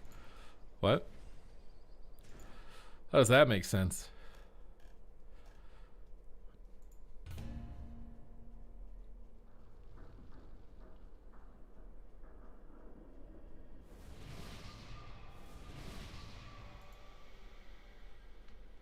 Wait, why don't I have a team? Oh, there they are. MM Hunter is an aim shot bug. What does that mean? I feel like everything in the game is a bug, bro. I've just accepted that literally the entire game is a bug. What is this professions tool can be equipped? Bullshit.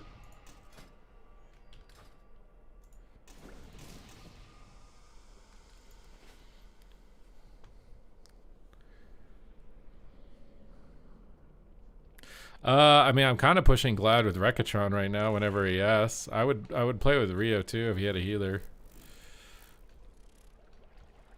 I mean, there's no way we don't get Gladiator.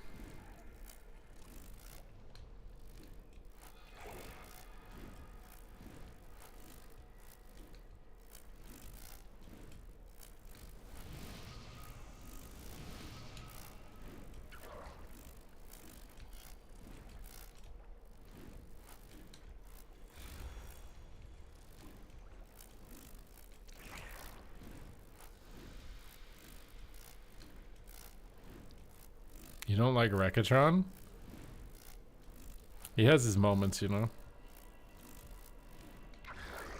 WoW PvP is a bug. I think the whole game is a bug.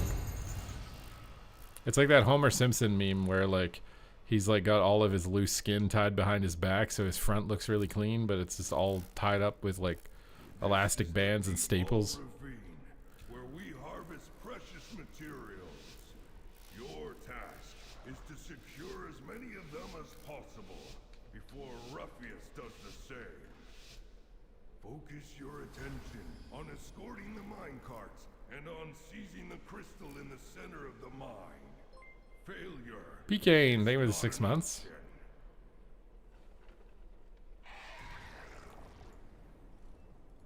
Oh, they got someone coming back.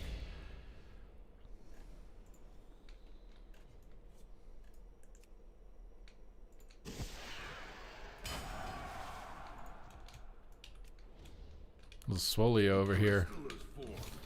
He's making a play, huh? I'm making a play today, baby. I cannot believe he survived all that. I was blasting, bro.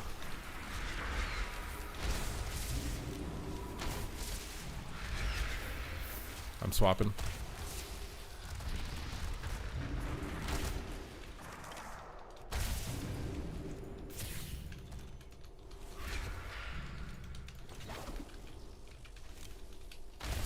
Oh!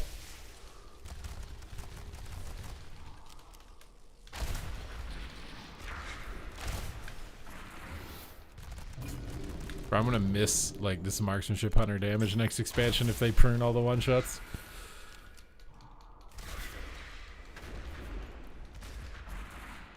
The crystal is formed deep within the mine.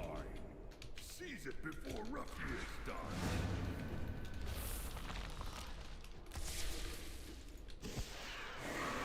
Wait, where's my freedom button?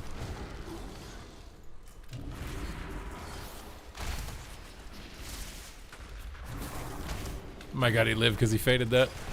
Oh! Oh, thank god.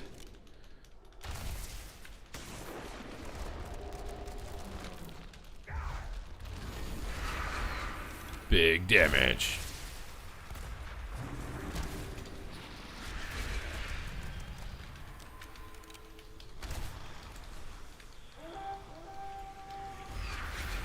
Oh my god, bro. Poggers in the lair. Really think you could simply take one of my carts, Ruffius? Was Blizz doing what Marvel was doing? What's Marvel mean?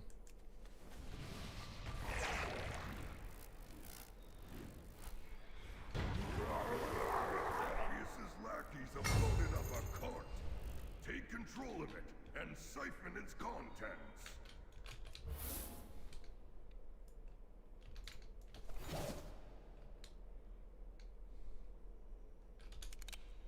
Bada bing, bada boom.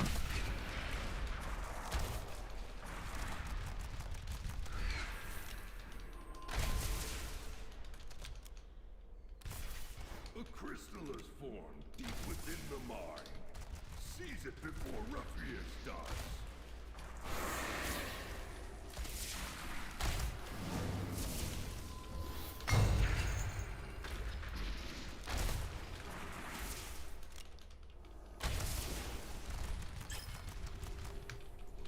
Swap on this healer in the back, dude. One shot him.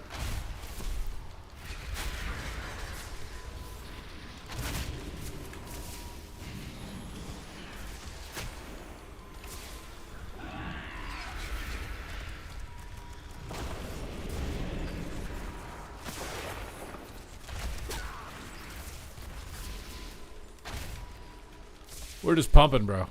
What class feels good to you? I mean, Marksman right now is really insane.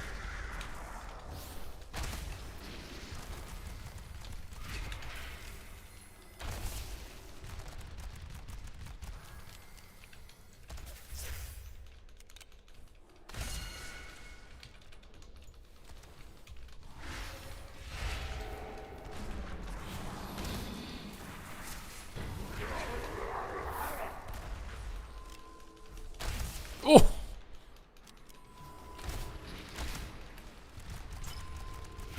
I feel like I'm ripping their faces off, bro. Doing so much damage in this game, dude.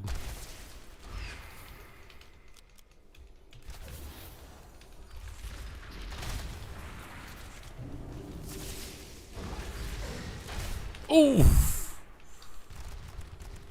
A crystal is formed deep within the mine. Bam! Seize it before Ruffius does.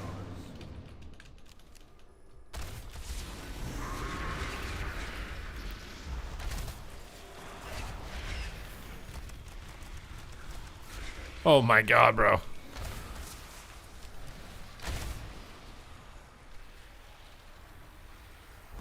Good luck casting aim shots and shuffle next season. Bro, there's certain things like you gotta take advantage of now before they're gone. Cause like, I don't think Marksman is ever gonna be like this. Like, judging by the fact that when I was dueling Rio, he pressed demolish on me and it did like 10% of my health.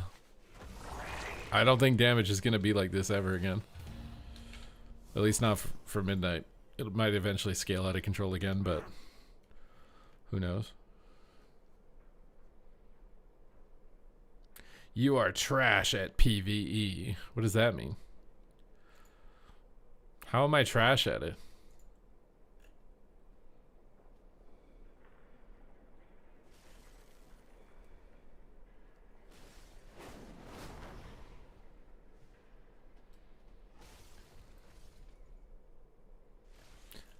Monster kill.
Is somebody watching my recording like earlier on in the stream or something?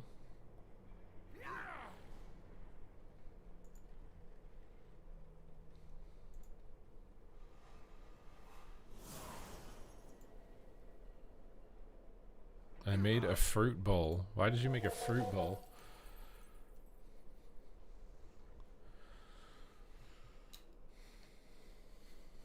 Because you deleted me, like Blizzard deleted all the women in paintings into fruit bowls? Or what?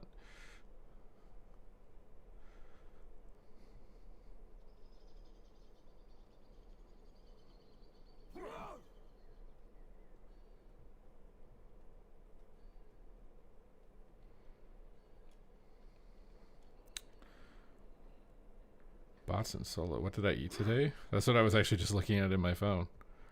Because I'm kind of low on protein right now. I kind of want to get something to eat. I've eaten peanut butter, oatmeal, protein powder, creatine, blueberries, an apple, a cinnamon bun, chicken breast, extra lean ground beef, mixed vegetables, cheddar, matzo cheddar, and spinach. I'm only at 140 grams right now. I want to get like minimum of 180. Wow, it's so ruined. Bro, there's been bots in the game forever.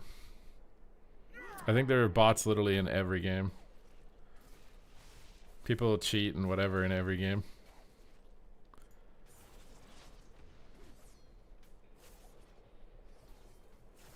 I think 220 is kind of overkill unless you're on like gear. I don't think like a natural, like even the most extreme bodybuilder would ever actually need to eat more than 200 grams of protein as a natural bodybuilder. Because you'll never have more lean muscle mass naturally than that.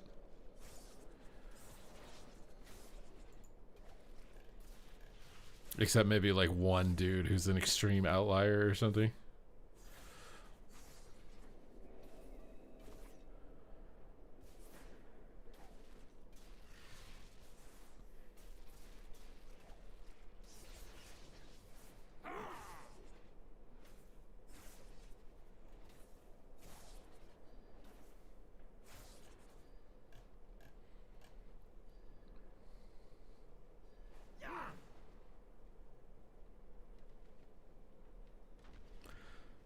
It's 1 gram per pound of lean body mass.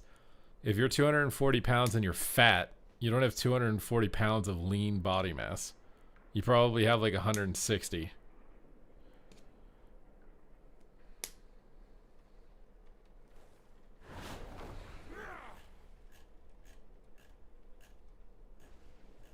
Now, like the higher protein for higher satiation, I think is a legit argument that for like weight management. But I'm talking about like protein, muscle protein synthesis. I think if you're a natural weightlifter, bodybuilder, whatever, you should almost never need more than 200 grams of protein unless you're an extreme genetic outlier that can actually put on significant muscle mass beyond that. Like, and 200 grams is for like an advanced trainer also. You've been training for like 4+ years.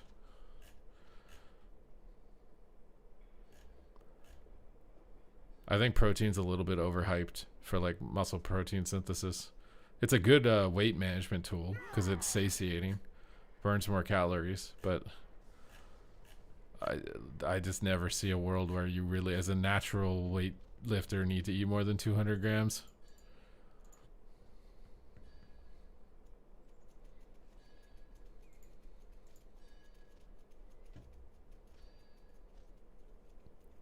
And even like a casual, I'm not a dietitian or whatever, right? But I think what people underestimate with protein is like, it's actually very difficult to digest. Your body has a hard time digesting it, and people don't focus on digestion enough for like general health, but also just the way that your body looks. Like if your digestion is whack, it's going to negatively impact your aesthetics. So like I care a lot about digestion now. So I was overkilling it on protein. I was eating like 220 plus all the time. I thought more protein was better. I just think it's overkill past 200. You're just spending really expensive calories at that point too. What'd you do about digestion? Like increasing fiber and decreasing protein. Trying to make sure my water is good and make sure that I'm walking more. Honestly, I should also be making sure that I'm like standing up more too.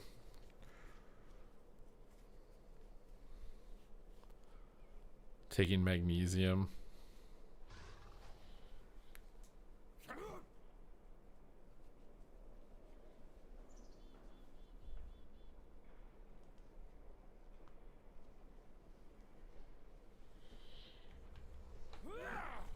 And I guarantee if you asked like ChatGPT, it would say the same thing. It would probably tell you 1 pound per 1 gram per pound of body weight. And then if you asked it, isn't it lean mass? It'd be like, you're right, it's actually lean mass. And it would change its answer because it's literally just copying Reddit forum posts and whatever.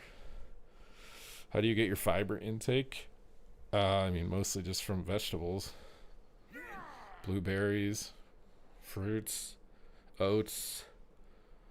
I was thinking about taking a fiber supplement.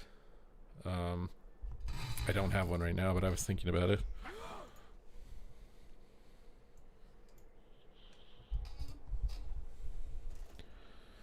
But yeah, if you have a standing desk, I think standing desk is really nice too.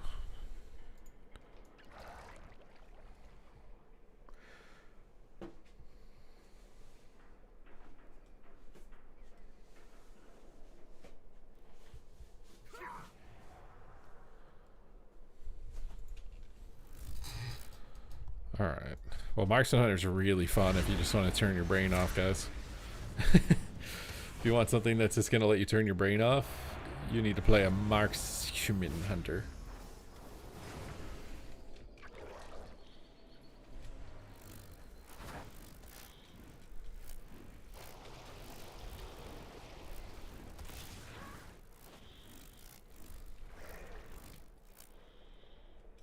I really like this PvP area where the training dummies are. It's really nice that like PvEers and PvPers congregate here and you can always see people out here.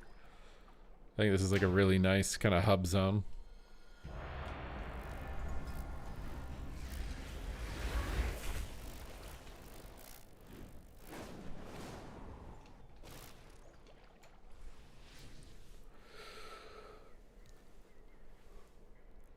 Ugh.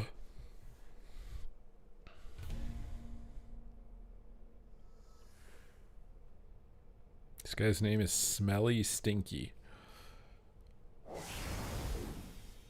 What is the quickest way to level characters if you didn't participate in Remix? What, you don't want to do Remix at all? I don't even know, honestly. You want to level a Goblin Hunter? You want to be a little Goblito? You should, dude. Bro, their team has 2 Marksman Hunters. I'm afraid. I'm afraid.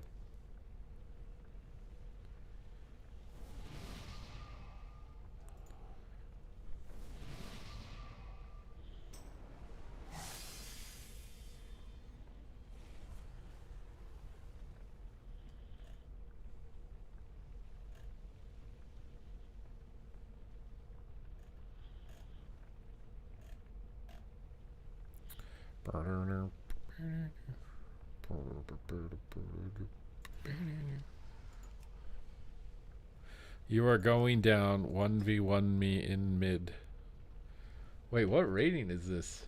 Wait, is that 2900?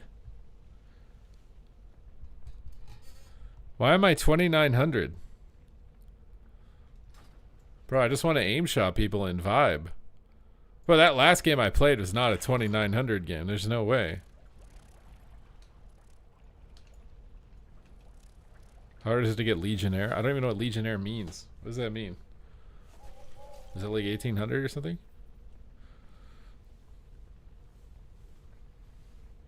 This guy's a rank 1 RBG player. He's a prized warlord.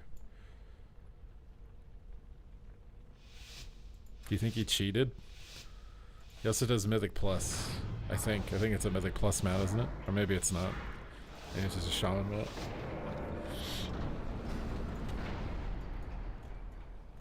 I mean, raiding in BG Blitz just takes time. I don't know, I think it's probably an easier bracket, but it takes a lot of time.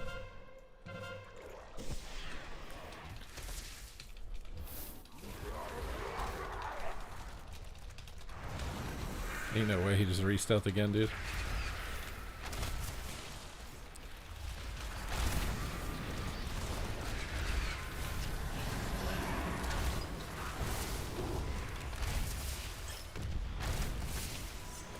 God damn.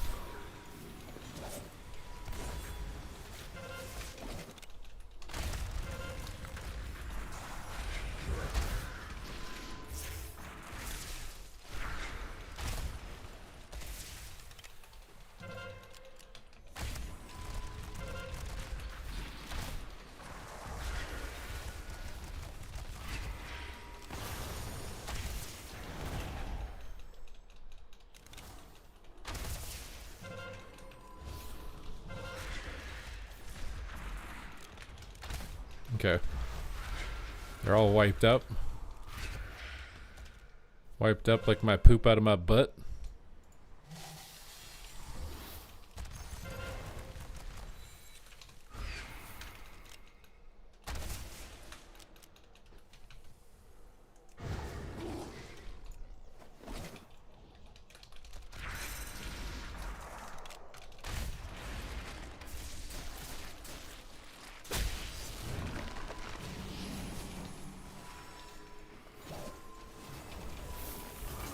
No way, he still has a kidney, dude.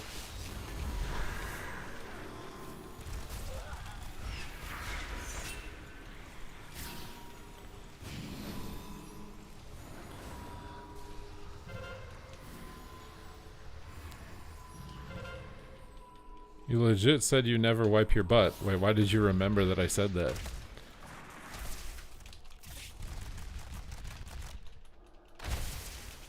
Is it more weird that I said that or that you remembered that I said that? I feel like it's more weird that you remembered.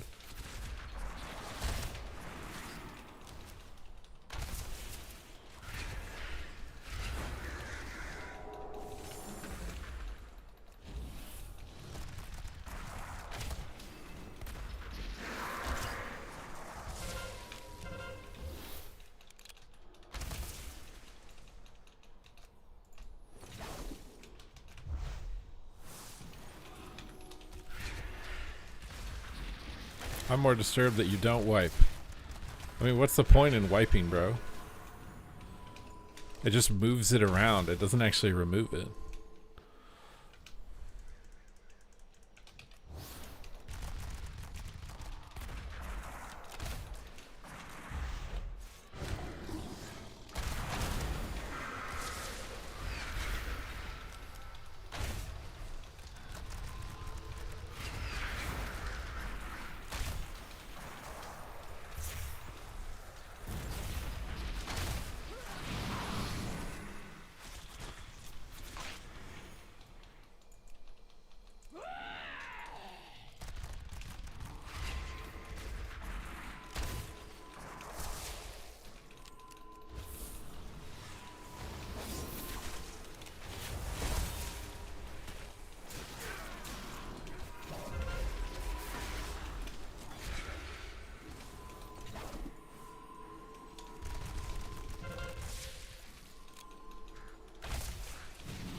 What are you guys talking about? Have you ever shown a girl you commentating and they've thrown themselves on you? Yeah, all the time, bro. That's literally my first global.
Excuse me?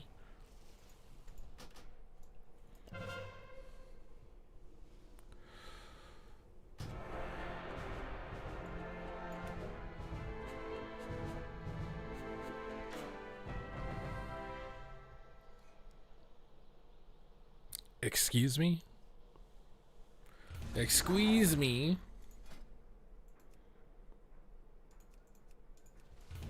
Okay, I need to be right back really fast. I will return in a moment. Yeah. Yeah. Oh. Hey, buddy. We're about to have a battle. We're having a sky battle today, bucko. Bam! What, you think I can... you think I need a weapon to beat you? Is that it? You think I need a weapon, bro? I don't even need a weapon. You can take my weapon. I won't need it. Come on, Baron Z. What the heck was that? I'm getting smacked around, dude. Oh my god. Oh.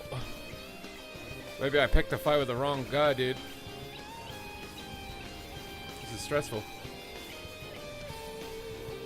Oh no, reflect. I can't stun him. What has healed him? I gotta kite him, I gotta kite him, I gotta kite him. I'm a ranged class, he's not. I can just stay out of range. Oh. Oh, hello. Oh, he killed my friend. Whatever, dude, I got this. One button. One button, baby. Disarmed. What are you gonna do? What are you gonna do? What are you gonna do, little buddy? Pre-faint your go? Blind your go? Bait your trinket? Vanish? Sap him? No sap. Oh, sap. Might be able to cap. If I get like 3 saps into a kidney or something. I think I just gotta kill him.